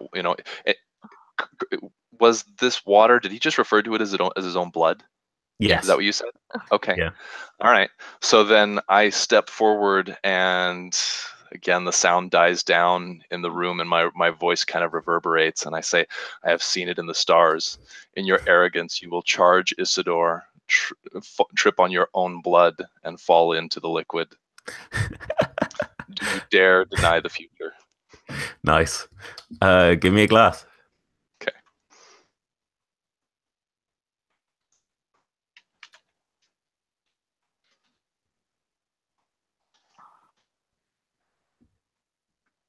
It is a 7. Okay. Barely. Okay. So he can either do that or stumble, hesitate, or flinch. Mhm. I think he is probably not going to do the thing where he falls in the water. So he sort of looks at you and he's like, "What have you seen? What truths do you know?"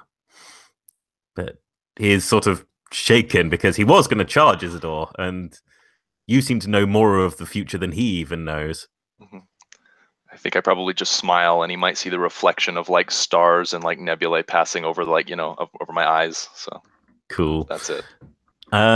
Alexandria, the priests have sort of trying to fight back against your spirit, but for the time being, she's holding firm.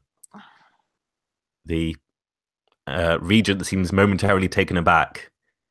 Acolyte. Acolyte. Yeah.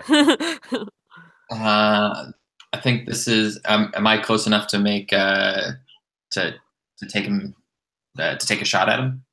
Well, you don't have an opening at the moment, but you can easily close the distance to get into combat if you wish. Yeah. Do I think Isidor is in combat? Correct. No. Isidor is touching his head. Yeah. So the 3 of you are sort of well, you're on the dais then. Mhm. Isidor and Hector are on the rim of the chamber. And yes, you're facing the regent, who's sort of most of the distance across the dais from you. Okay. I am. Yeah, I'll close the distance. I'm going to go after this. I'm going to go after this guy. Okay. All right. Can I try to do it while avoiding notice? Can I lurk up on this guy? Yeah, I don't see why not. All right. Mercury. That's no good. Wait, is there an opening? So this is just there's not at the moment.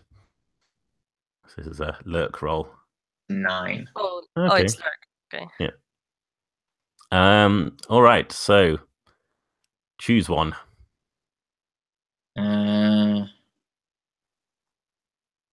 Say I have to hide in a perilous place. Probably the water. I mean, Yeah. that's the most perilous thing here. So you can sort of, as the guy is distracted, you can jump into the water and just sort of swim round, holding your breath to avoid drinking any of this foul liquid.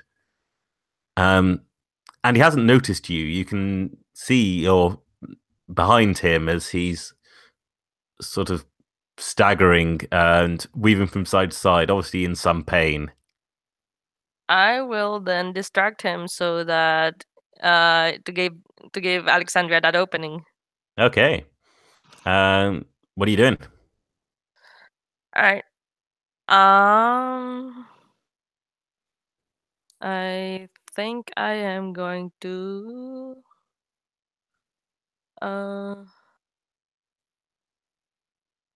It'll probably be a withstand roll of some kind.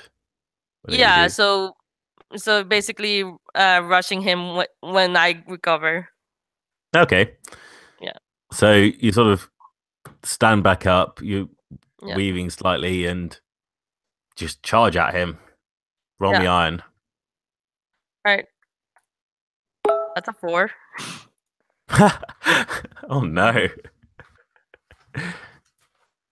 Okay. Interesting.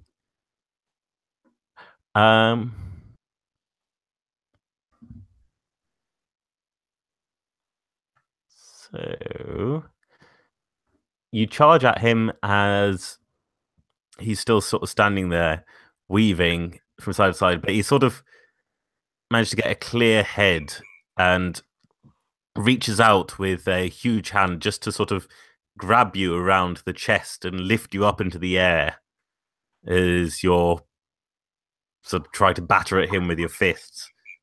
And he's just sort of concentrating on you, and through the pain is trying to sort of crush you in his hand. All right. Alexandria and Hector, what are you doing?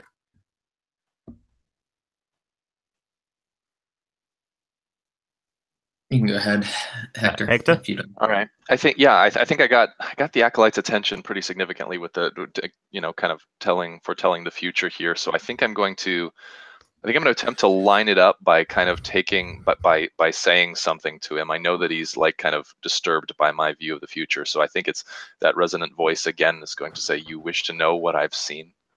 And Sounds then good. kind of in this really low, like still reverberating whisper, I say, "Then listen very closely."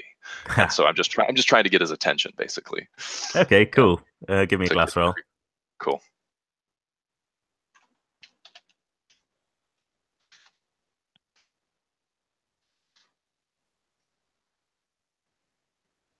Oh, Nice. All right. okay. So I mean, it's pretty obvious where the opening's coming from, right? That he's Yes. sort of focusing Yes. intently on you. Yeah. And so I get to pick. Yeah. Yeah, I think that's it. So then let's see on that one. I pick one option, or is that the option? You pick one option. Okay. It's just the foe makes your.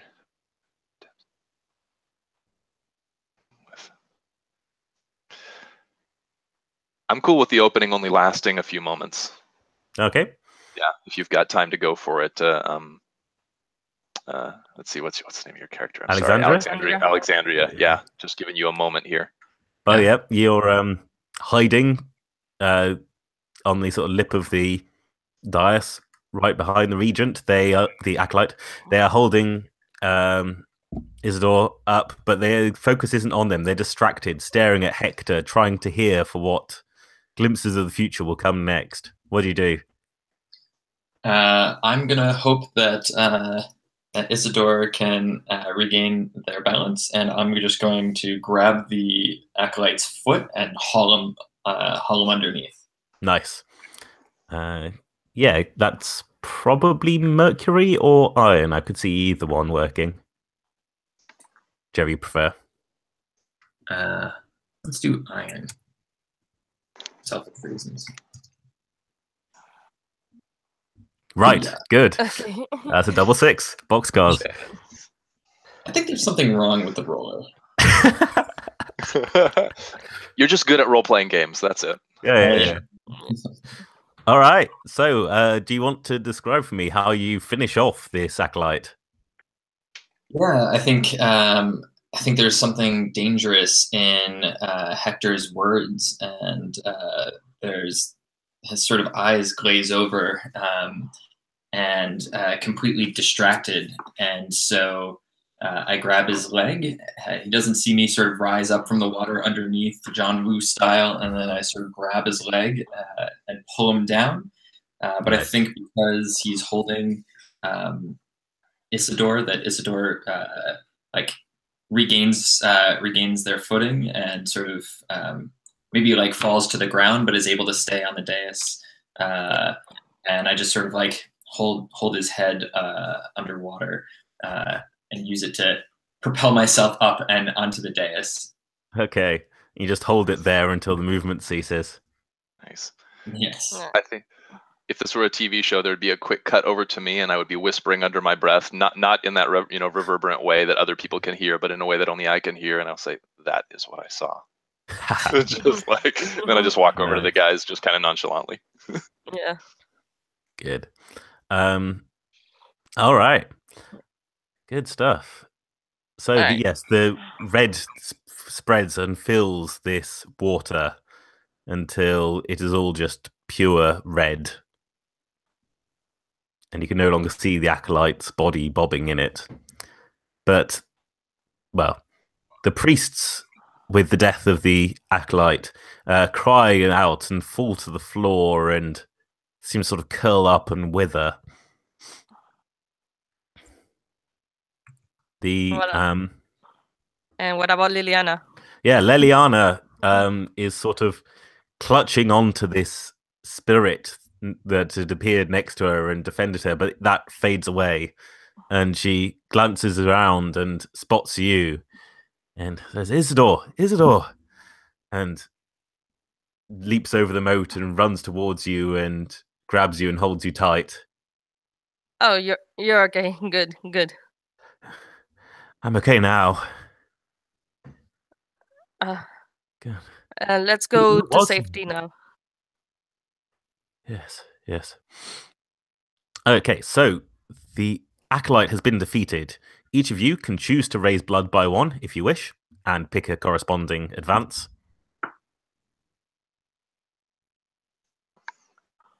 Does that mean, okay, so I have 2 contamination boxes already ticked. Does that, I guess I'm trying to figure out how that translates to that. You keep those. You just raise blood by 1 if you choose. I get blood by 1, and I get a move, like or a blood advance. Yes. So every time you raise blood, you take one of those. Okay. And we don't know how many acolytes are left, or do we? There is 1 per ward. And we don't know how many wards there are. Oh, you do. There are 4. Sorry, I should have said. All right. And then there's 4 wards and then the regent? Yes. All right. I am not gonna take that blood because it's too easy to get the contamination right now, so You don't need to defeat all the acolytes for what it's worth. It's just so what does the defeating the acolytes do? Well, raises your power, gives you a foothold in the castle. It does weaken the regent. Okay. So I guess I'll take a +1 to a stat. Then I will take that blood advance. Okay. I'll raise my Mercury because it is kind of shit right now.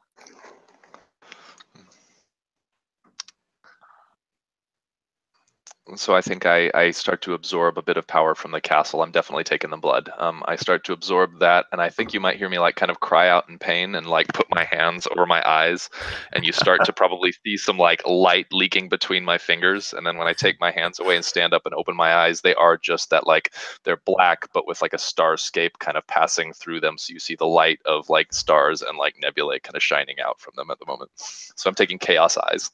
Lovely, lovely. Nice. All right. And you took apotheosis, Alexandria. Did. All right.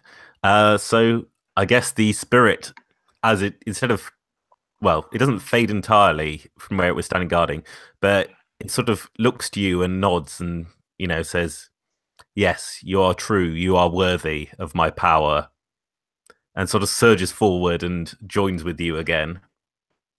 Nice. All right. Also, each of you can either increase the rating of your covenant with each other by 1, if you already have a covenant, or form a new covenant. I will form a new covenant with not Julia, sorry. Hector, I guess. Okay. What would the covenant be then? Just one of the ones in there? Yeah, I mean, so those are sample ones, but Alright. let me think. I mean, what sort of relationship do you think you have now? I'm guessing Hector would nurse me back to health after the visions and shit. Okay, cool. Sounds fair. Our players have the moves from our Blood Alliance, right? The explorers have the moves Yes. from the Blood.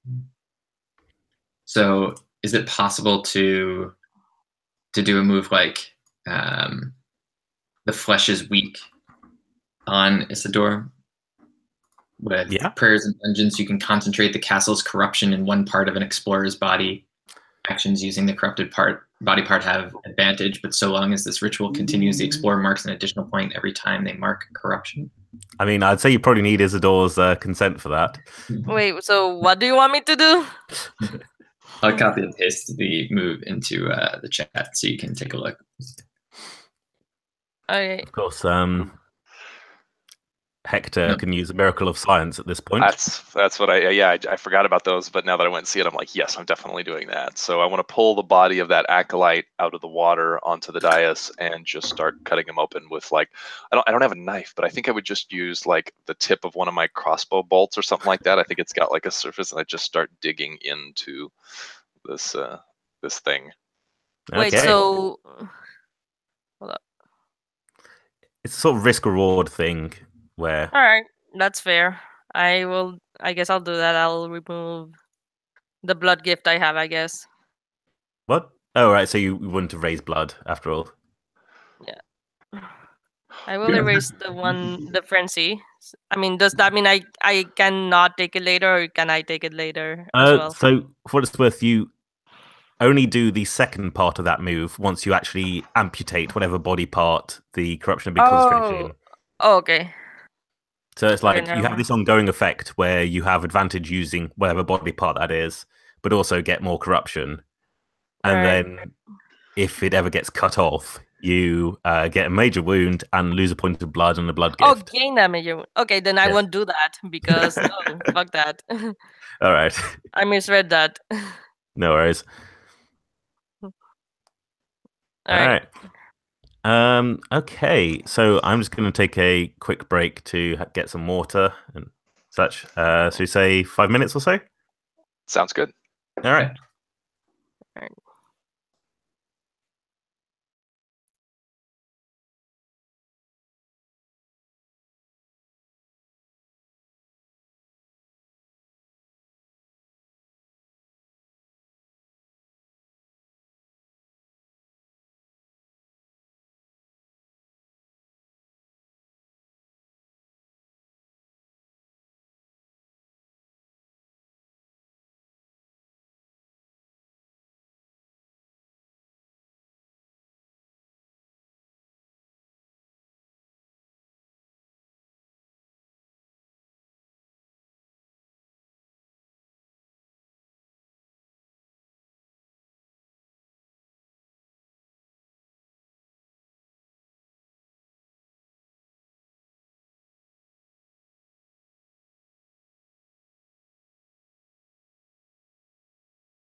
Okay, cool.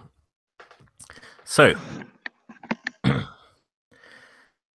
the don't think. yeah, Do we even have time to start the next ward? Because we did spend like most of the session. yeah. I mean, depends on how long people want. I mean, how long was this scheduled for in the calendar? Until like an hour and until it's 45 minutes until the end of the scheduled Okay. time. We can continue to play for sure. Alright. Some not quite some downtime actions possibly. It's not quite I still downtime, need to do a miracle of science too. yes. Well, you have an organ now, right? I you can do, spend- and I think I've gotten a specific one too. Okay. Remember that you don't need to use that immediately. You can just sort of keep that on you. Okay. And- Can I use it And- immediately? yeah, if you want to. Okay. What's think the forward base thing? Yes. So when you've secured a what's the word? Place of power, like this is, Yes. all acolyte sites are, your bloodline can send forces in to try and claim it as a place where you can rest and recuperate. All right. I will. Sure. I'll do that. Okay. So as Hector is performing his grisly work, how do you let the rest of the shepherds know that they can come through, or is it just sort of a lucky coincidence that they all came through at this point? Well, I'm guessing it's also it's a combination of the people who are already here and the people who were freed by Alexandria, saying, Okay, "Hey, we cool. can actually set camp here and help these people continue." Oh, nice. Yeah, I suppose because the shepherds sort of find allies wherever they go in many ways. Yeah, pretty Is much. their legend. All right, give me a swords roll. All right, that is a 6. Ooh. There's no way Alright. to boost that, is there? Yeah, there probably should be a way for bloodlines to help each other. Is there Oh, no. like a pact thing that I can do? Yeah. I was meaning to add one in, actually. All right. Yeah, all right. Just off the top of my head, other bloodlines can probably roll plus pact to give your roll advantage. All right. Stand away. Anyone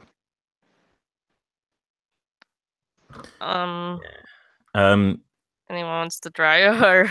Yes. Yeah, I can do that. Okay. Or go ahead. Whatever, doesn't matter. If you want to go for it. Yeah. Do you have a pact? Yes. Or I mean, Yeah. do you have a Pact covenant? and Okay. How do the archivists help the? So I don't have a covenant, actually. You have You do. pacts with the. You have pacts on With the legendary bloodlines, heroes. and you have 2 + 2. How does So this is on the family tab, on the bloodline tab. Ooh. We need to stop calling them families.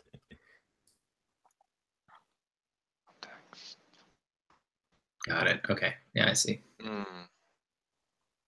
Okay, so what was the question? Sorry. So how do the archivists help the shepherds claim a safe place here?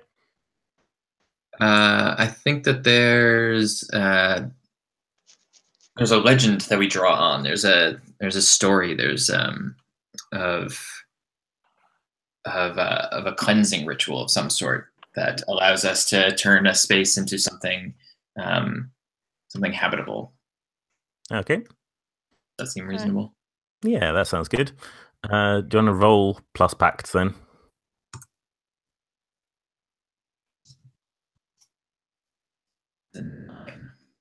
Okay.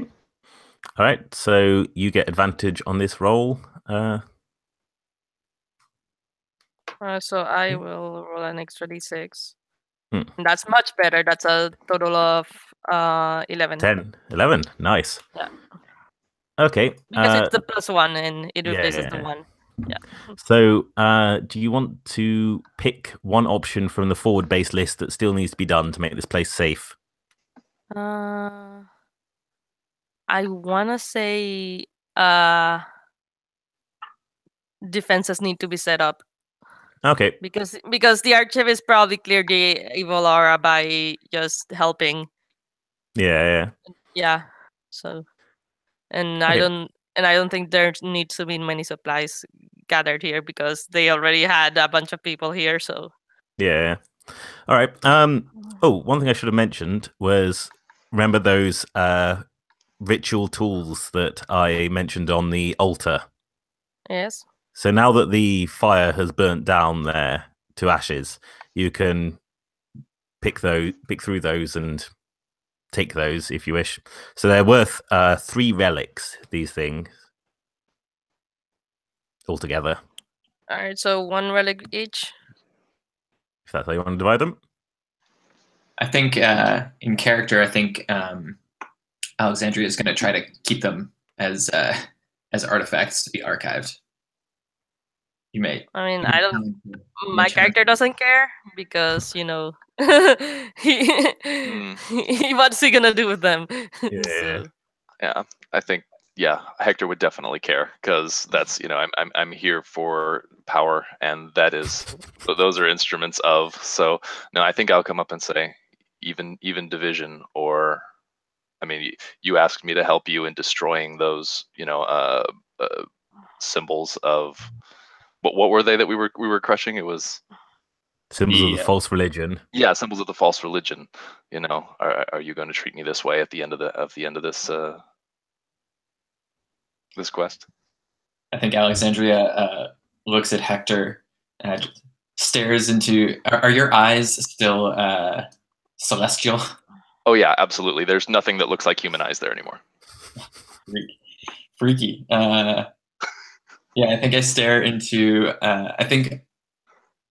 I imagine Alexandria at this altar and sort of trying to scoop all 3 of these things together and sort of package them up. And you come up, and I stare into your eyes, and then I just sort of like leave one of the tools and I put the other 2 in my bag.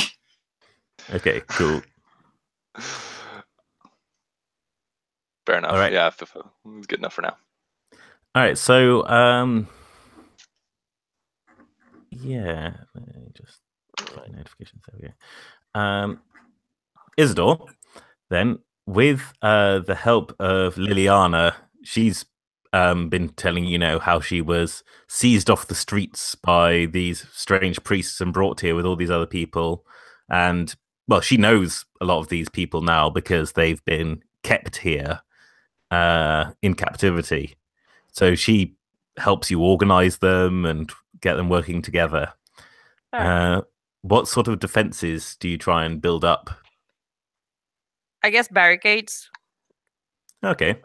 like the ones with the pews, but trying to scavenge whatever other rooms there are nearby. Okay, cool. Give me a glass roll to try and find some useful stuff. All right, glass roll. That is a straight 2d6. That's a 10. Hey, perfect. So yeah, you are able to find a lot of nice, sturdy wooden furniture. So at the base of the steps that were leading up to this dais, there's a few doors going off into side chambers where you can find racks holding robes, chests holding incense and that sort of ritual tool stuff. Worth a relic if you want to stash it. All right, sure. And yes, sufficient wood that you can form a blockade to the entrance to this place. So hooray, you now have a forward base in the castle. Where do I mark relics? Here? Should be on. Did I not put something in the family sheet? I don't Bloodline see sheet. it. I did not. Okay. There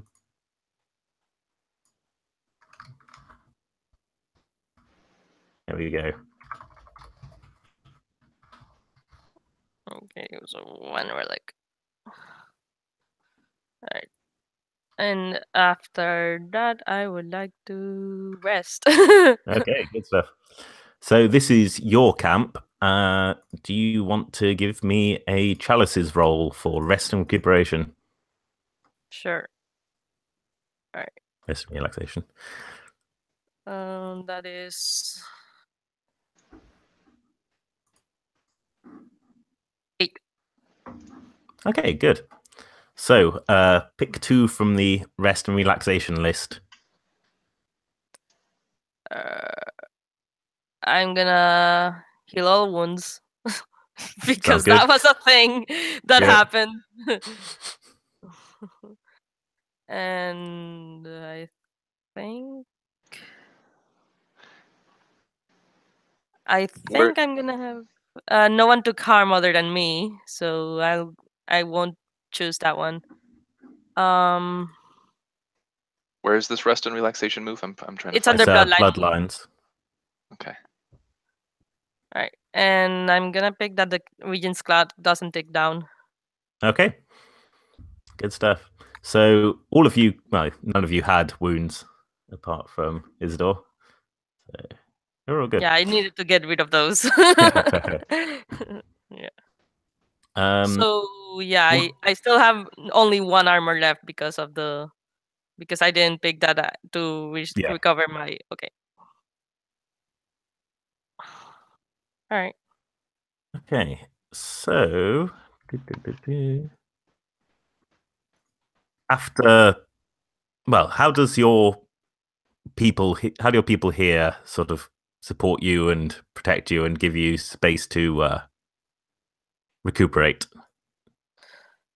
I'm guessing they work with the other bloodlines since they're pretty much all there. I guess at this point, even though it's owned by the shepherds, it's pretty much because my wounds were the broken nose and the visions of horror that the castle has. Yep. So I guess grounding that up, and maybe I would like to do the strange dreams one. Okay. Maybe explore the dreams and that might help with what's going on with the mind thing. Okay. Yeah. Cool. So that's with Hector. Yes. So you have some brief rest and time clearing your mind. Yes. And that also sorry. That also explains You nurse. Sorry. Go. That also explains why Hector nursed me back to health because he was here doing that. All right. That would explain that. Yeah. You're not quite sure how much time passes here in this marble vault filled with the sound of like water and dripping and whispered conversation between the kidnapped people. But, Hector talks you through these strange, horrible visions of the void that you saw. What did you see? I guess I saw like the unholy grail in the regent and all that stuff. Okay. I don't know what they look like. I as a player don't know what they look like. Do I just define or? Yeah, just what sort of images did you see as you were having dreams? What sort of strange imagery? I think it's a bunch of like bikes, bloodied bikes on a field that used to be a nice field, but it's no longer. It's covered in blood right now. So. Okay. Yeah. Cool. And Hector, what do you think this means? All right. So it was a field, like an icy field covered in bloody pikes. Is that what you said? No. It's a field that used to be green, but it's now covered in pikes and blood. Pikes and blood. Okay. Boy. And people impaled on those pikes, of course. But of course. Of course. Sure. So it's a generally calm area that has now become very dangerous and was a site of something very nasty. I see it as, I interpret that as not trusting things that seem safe because they won't be. They could be the site of a bloodbath as we move forward. All right. Sounds good. All right. So yeah. Can I add a covenant go here? for it. Yes, Sorry. go for it. Hector, tell me what you think about this, because we had this sort of altercation. There's a grudge or rivalry between you. When one of you risks danger, cost to aid the other, strengthen it. When one of you shows off your superiority over the other, betray the covenant. Does that work for you? I dig it. I'm into it. Cool. Sounds good. All right. Okay. So, where do you go from here? From a safe camp like this, you can move to any other safe camp without much in the way of fuss. So that could be, well, any other one you've built up in the castle, or one of the 3 you have outside the castle.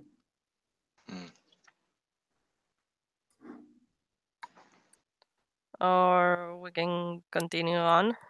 Yes, or you can continue exploring this place and searching for an exit to one of the other wards. Let's do that. Well, that's what I think that's what Alexandria wants to do. She thirsts for knowledge. Yep. Okay. I think we're in alignment on that one. All right. I see it's like both walking through a doorway and like getting stuck at the same time. Yeah. All right. I just try to stare you down with my otherworldly eyes. Rum. All right. Except I wanted to also do my really quickly that bloodline move, Miracle of Science. So Yes. it was, I was able to dissect it, gain an organ, and that organ would be one of the acolytes' eyes. I believe I crushed it kind of like into a paste and probably added like a few herbs or something like that and mushed it around, and then I actually rubbed it into my eyes themselves. Okay. Since my eyes have just, with the Chaos Eyes move, my eyes have become a weapon, and one of the options on Miracle of Science is to merge it with a weapon, and where's that organ with a weapon, and give the weapon a new perk. So I'm going to select a new perk for my eyes. Right. I'm going to select. Let's see. I'm going to select Hefty, so it will attacks from my eyes will have serious knockback. Okay. Right. That was awesome. Yeah. All right. Who is leading the way as you try to navigate your way to another one of the wards? I think Demon Eyes has to do so. Fair enough. I'll take the lead. Yeah. Do you mark contamination to get an advantage? I mean, that would put you at 2 blood, but not for this roll. It would. Yeah. But not for this roll. I love getting more blood though. So yeah, I'm gonna have to do that. Let's do it. Let's push it. Okay. All right. Okay. So Caution is not really a thing for Hector, I think. all right. So that's 3d6 plus 1. Keep the highest 2. Okay.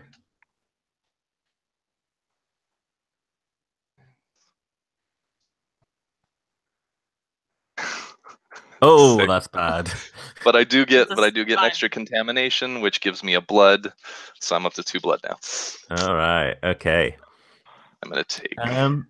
a stat. Nice. So interesting. All right. So normally, when you roll a failure on like that on Travel the Labyrinth, this ward's regent would ambush you, but this ward's acolyte would ambush you, but he's dead. So, okay. Let me just think. Yeah. All right. So, first up, you stride through the corridors again, trying to walk them, but you don't see corridors of stone and marble and water anymore. You see the sort of strange crystalline shapes that they have made in reality, these intrusions from another plane into this world.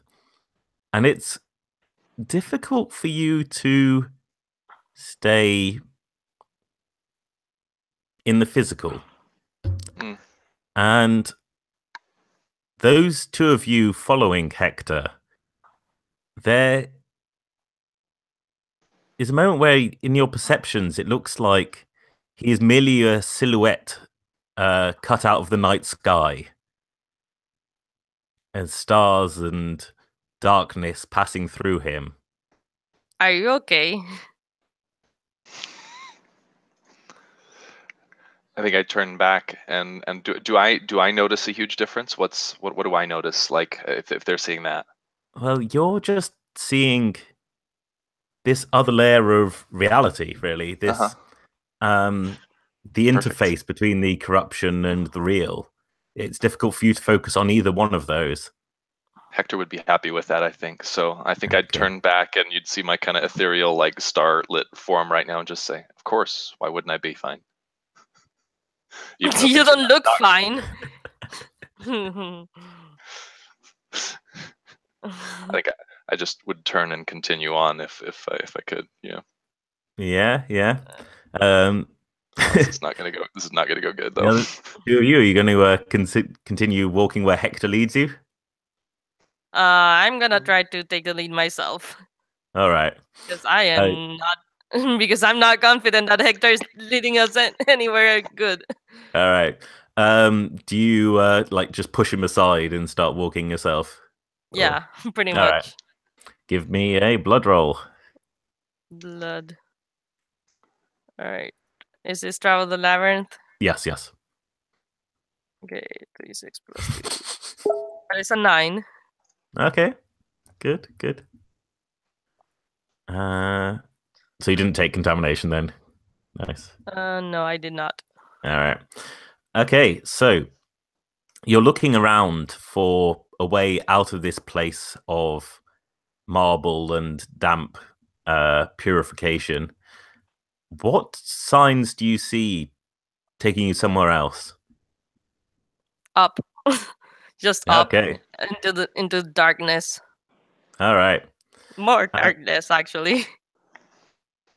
All right. So you start turning towards well, you were, I would say, looking for stairs, but you struggled to find those, and then you find in one of those side rooms a fireplace that would be used to heat this place if it wasn't damp and mildew rotted.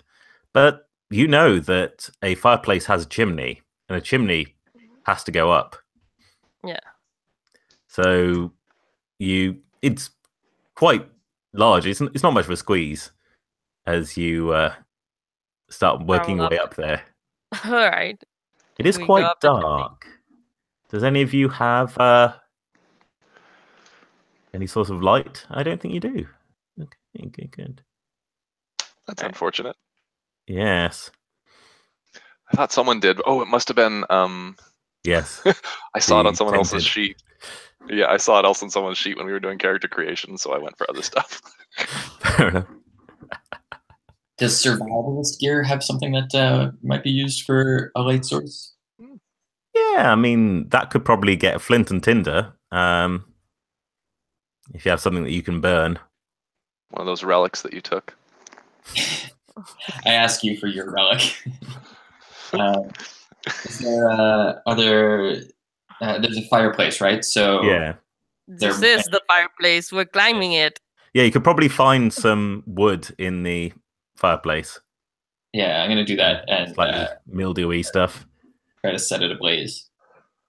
All right. Aren't we supposed to climb that thing up? Like, weren't we supposed to do that? Yeah. So I guess she'll have to be in front of you then, leading the way. All right. I'll give you the torch. You go right ahead. I've got my staff like at the ready, and I'm just walking behind Hector. Climbing, probably. Climbing. I guess Isidor is on front. I mean, top. I guess in this case. All right. So you're sort of climbing one-handed, holding this torch, trying to find handholds, which there are some. It's not like good quality stonework in here because you wouldn't bother setting things precisely in a chimney. Do you want to give me another travel the labyrinth to keep climbing, keep navigating? All right. Plus 2. That's a 7. Good. That's all you need. All right. Okay. So at this point, you do have enough hold to go to another ward, and I'll just remind you that those were a marble-floored museum, a pocket dimension outside reality, or the Regent's Menagerie. Wait, aren't we already in a pocket dimension outside reality? Not really. You're sort of in an interface zone, in a sort of liminal state. All right. So the And then castle. And then to go infests straight to the reality. Regent, you would have to clear the rest of the wards, or how does that work? Oh, well, yes, you could, I suppose, go to the basilica in the center, but Let's not do that quite yet. I like the idea of going to the pocket dimension. I feel like Hector maybe like brushes past Isidor and just like. I mean, Isidor gets to make the choice, being the one in front. All right. fair. I'm going to the pocket dimension then, Okie dokie. since that seems to be where we are going towards, anyways. Yeah. All right. This is probably going into it is probably the most emotional reaction you've seen from Hector. I think I'm just like beyond excited about this. Good. All right. So how does you transition from climbing up the inside of a chimney to exiting reality? Well, we go up and then it's just darkness. It's just pitch black. All right. Or like it's more like you can see each other. Like we can see each other without the aid of the torch, but everything else is pitch black. Okay. Cool. So you sort of pull yourself out of this hole in the floor, and yes, you're in this perfectly black void that you can still see each other fine in. Like the rules of illumination work differently here. And as you stand up, you can hear a sort of imperceptible grinding sound. And in the pit of your stomach, you feel movement. Like the thing you're standing on is moving. And you start to see a bright light in the distance. And then it's a whole line sweeping over what now becomes clear is a orb that you're standing on, a giant stone ball that you're on the surface of. As it rolls forwards, this bright line sweeps past you, and as it does, you can see up above you the source of the light, which is a great disc marked with seas and clouds and land laid out in a circle in the sky above, and you are standing on a pockmarked grey sphere, and illuminated by the light you can see a great channel in something made of crystal. You think that this sphere is rolling along over the top of this great disc, which you now know is the world. So we're on the moon. Yeah. Okay. And I think I might end the session there. All right, Love it. that's cool. Love it. Yeah. All right. So Roses and Thorns time. So personally, I really enjoyed seeing your characters interacting with each other. It was good to see the different ways which you all interacted with the castle and responded to each other's reactions to the castle. As a Thorn, I did see a few places where there were obvious gaps in the moves. Like, for example, with the bloodlines helping each other. I probably need to chip in and get that. Yeah. Aaron, anything? No, I'm enjoying it. I mean, the only I'm enjoying. What am I loving right now? I'm loving these stories. I'm loving the way that Isidor and Hector are sort of like creating these characters. I like the way that you tied in Liliana. That she became a part of that first ward's narrative. Like I like Hector's crazy magical lust. Yeah, I got nothing else. All right. Yeah, I'm really enjoying the flow of things. I like how it goes from exploration to, I mean, because that labyrinth moves is like, I mean, that's kind of a codification of like, I mean, I've seen like Jason Cordova use that quite a bit, like a similar move, and to see it like hard coded into a game where this is like a big part of how we move through things, I love it. I think that's a really cool way to do this. I think he's citing the text as the source of it. Yeah, I figured. Yeah, it's because it's a very cool move, and it really works well for the theme of this particular game. I dig that. Only thorn I can think of is just, it's more just I'd like some clarification and just understanding of it. Is I'm working on just the moves on my particular playbook, the Reckoner, and next you'll say, I love this move.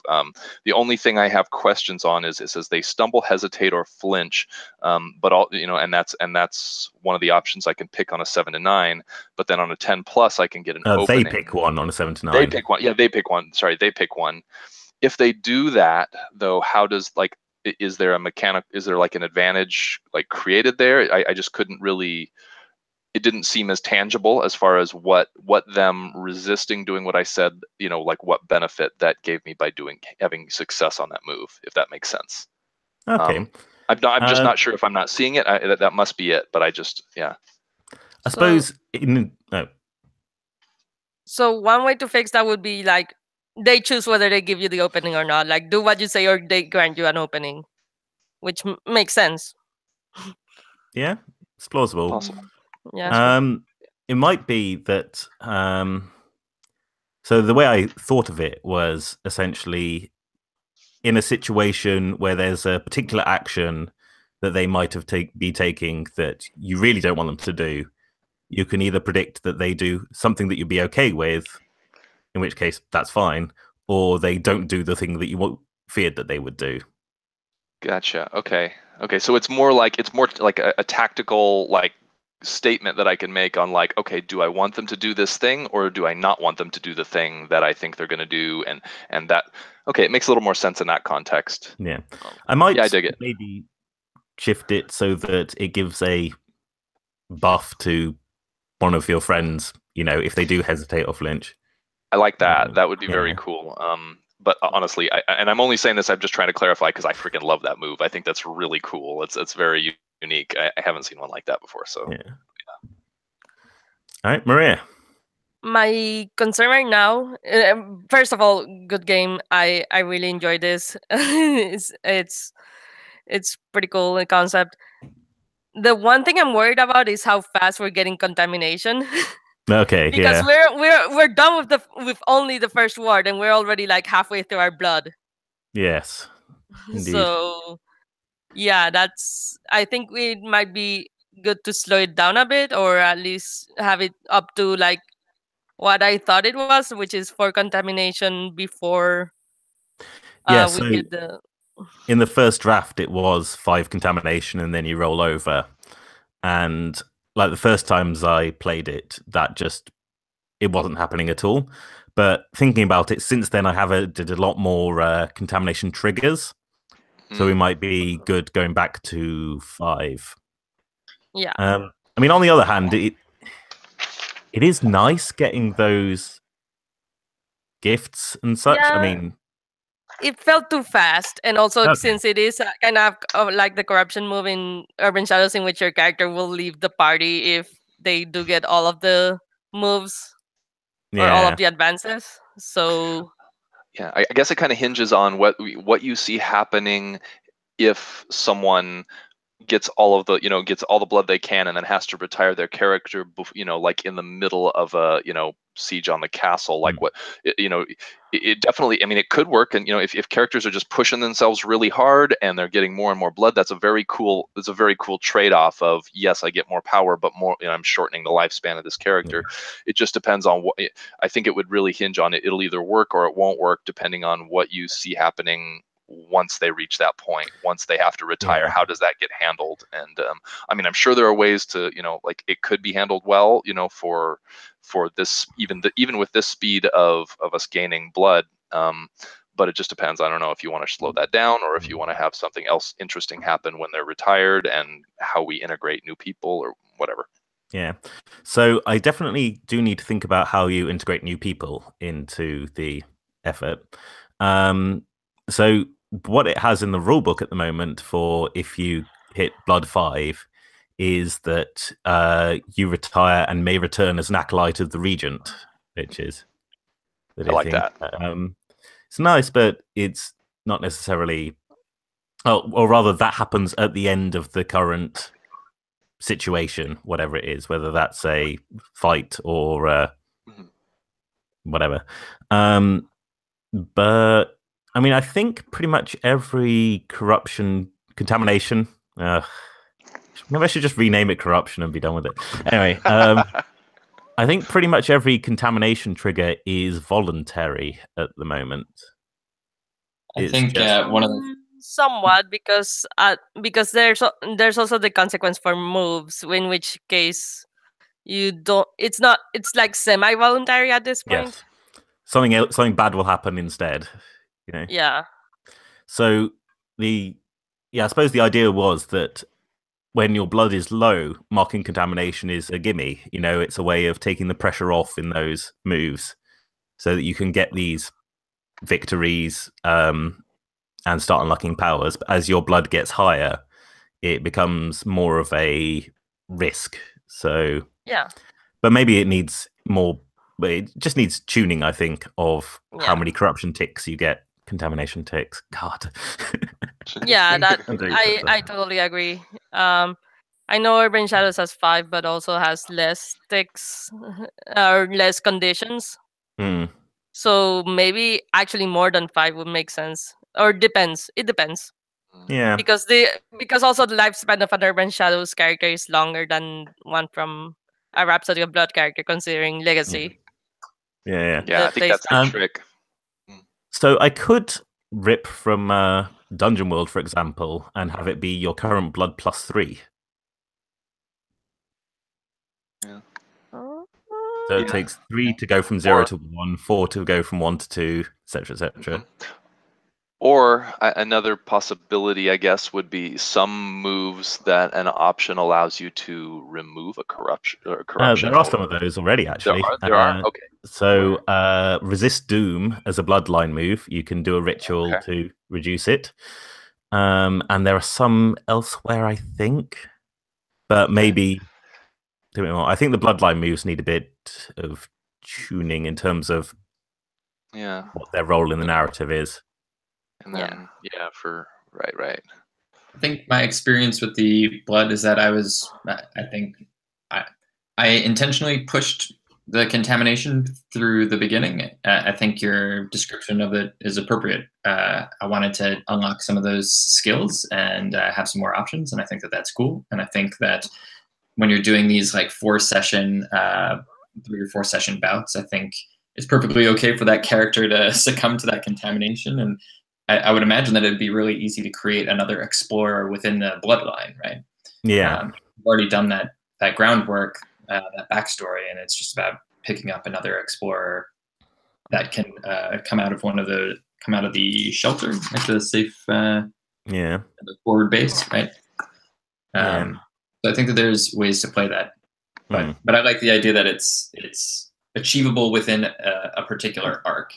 And because legacy is generational, and so this age will come to an end, I think it's totally fine that people become acolytes of the regent.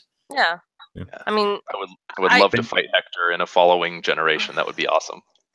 I mean, I agree. It's just I think that by getting through half your blood by the end of the first ward only, that's a bit too fast, I think. Yeah, I but might those were need choices that made that happen, though. Yeah. And those were choices that made us get those. You know, we Yeah, pushed for extra dice, and we chose options on the the list moves. The moves with different list picks. We often chose the one that gave us that. So I don't know. I For think there are me, ways. it felt like it was more like because I had to pick the option. I felt more like sure, like I can pick this option, but then I won't get the other option. Yeah. Like Which it's might like be the a back fun play, contamination option usually is one of the bad options. So Yeah.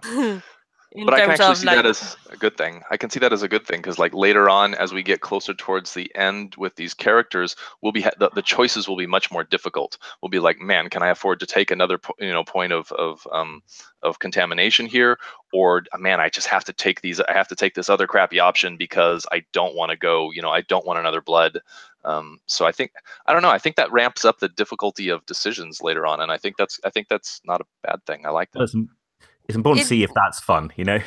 it depends. Like I think it depends on how many wards there are also, because it's like That's and how something many he's and how facing, fast the regent clock ticks down and all that stuff. Hmm. Because Yeah. it's The nature of this hack of legacy is such that no individual character, no individual explorer, excuse me, should live all that long, right? Like it's perfectly fine to see the end of their life because the bloodline continues, right? That backstory that we created still exists, and that part will feed into whatever explorer you create. So I'm fine with keeping the lives of any individual explorer brief and exciting because there's always going to be another member of the family. There's always going to be another generation, and that's one of the cool things about legacy as a model. All right. Oh, I've just noticed one thing. The pact abilities for each of your families. right. So each of you should pick one of the other explorers who's hit your particular condition and give them one pact on you. I'm gonna pick the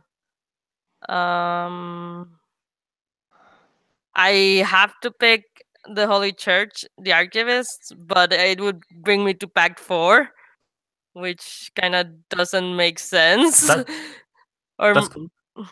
If they're It's the ones cool. whose heroism most impressed you. Yeah, I think so. Yep. Because they saved me from. Well, I could give it to the Path of Conflagration because Well, I they suppose did nurse me back to health, so I'll give it to them. And pulled you from the water as well. Yeah. That's true. Yeah, I'm definitely giving one to the archivists grudgingly here because it says I praise arcane insight at the end of each session. Picks the explorer who wield the most supernatural power and raise their pact with your bloodline. I think you're the only other one that used supernatural power. So, yep, nice. Okay. And I do respect that, even if even if we're having like a little bit of conflict there, it's like that part I dig. We are frenemies. Yes, definitely, as it should be. Yeah. And you prize self-sacrifice in the archivists. So who risked the most to help others? I think that would have to be Isidor. Okay. All right. Nice. Good stuff. I'm the only one who took harm, so yes, of course. And wounds. And wounds, yes. So remember the what other people can spend pacts on you to get as well. So people can spend pacts on the legendary heroes to get a weapon, on the Holy Church to get a relic, or on the Magi to get a spell. One use.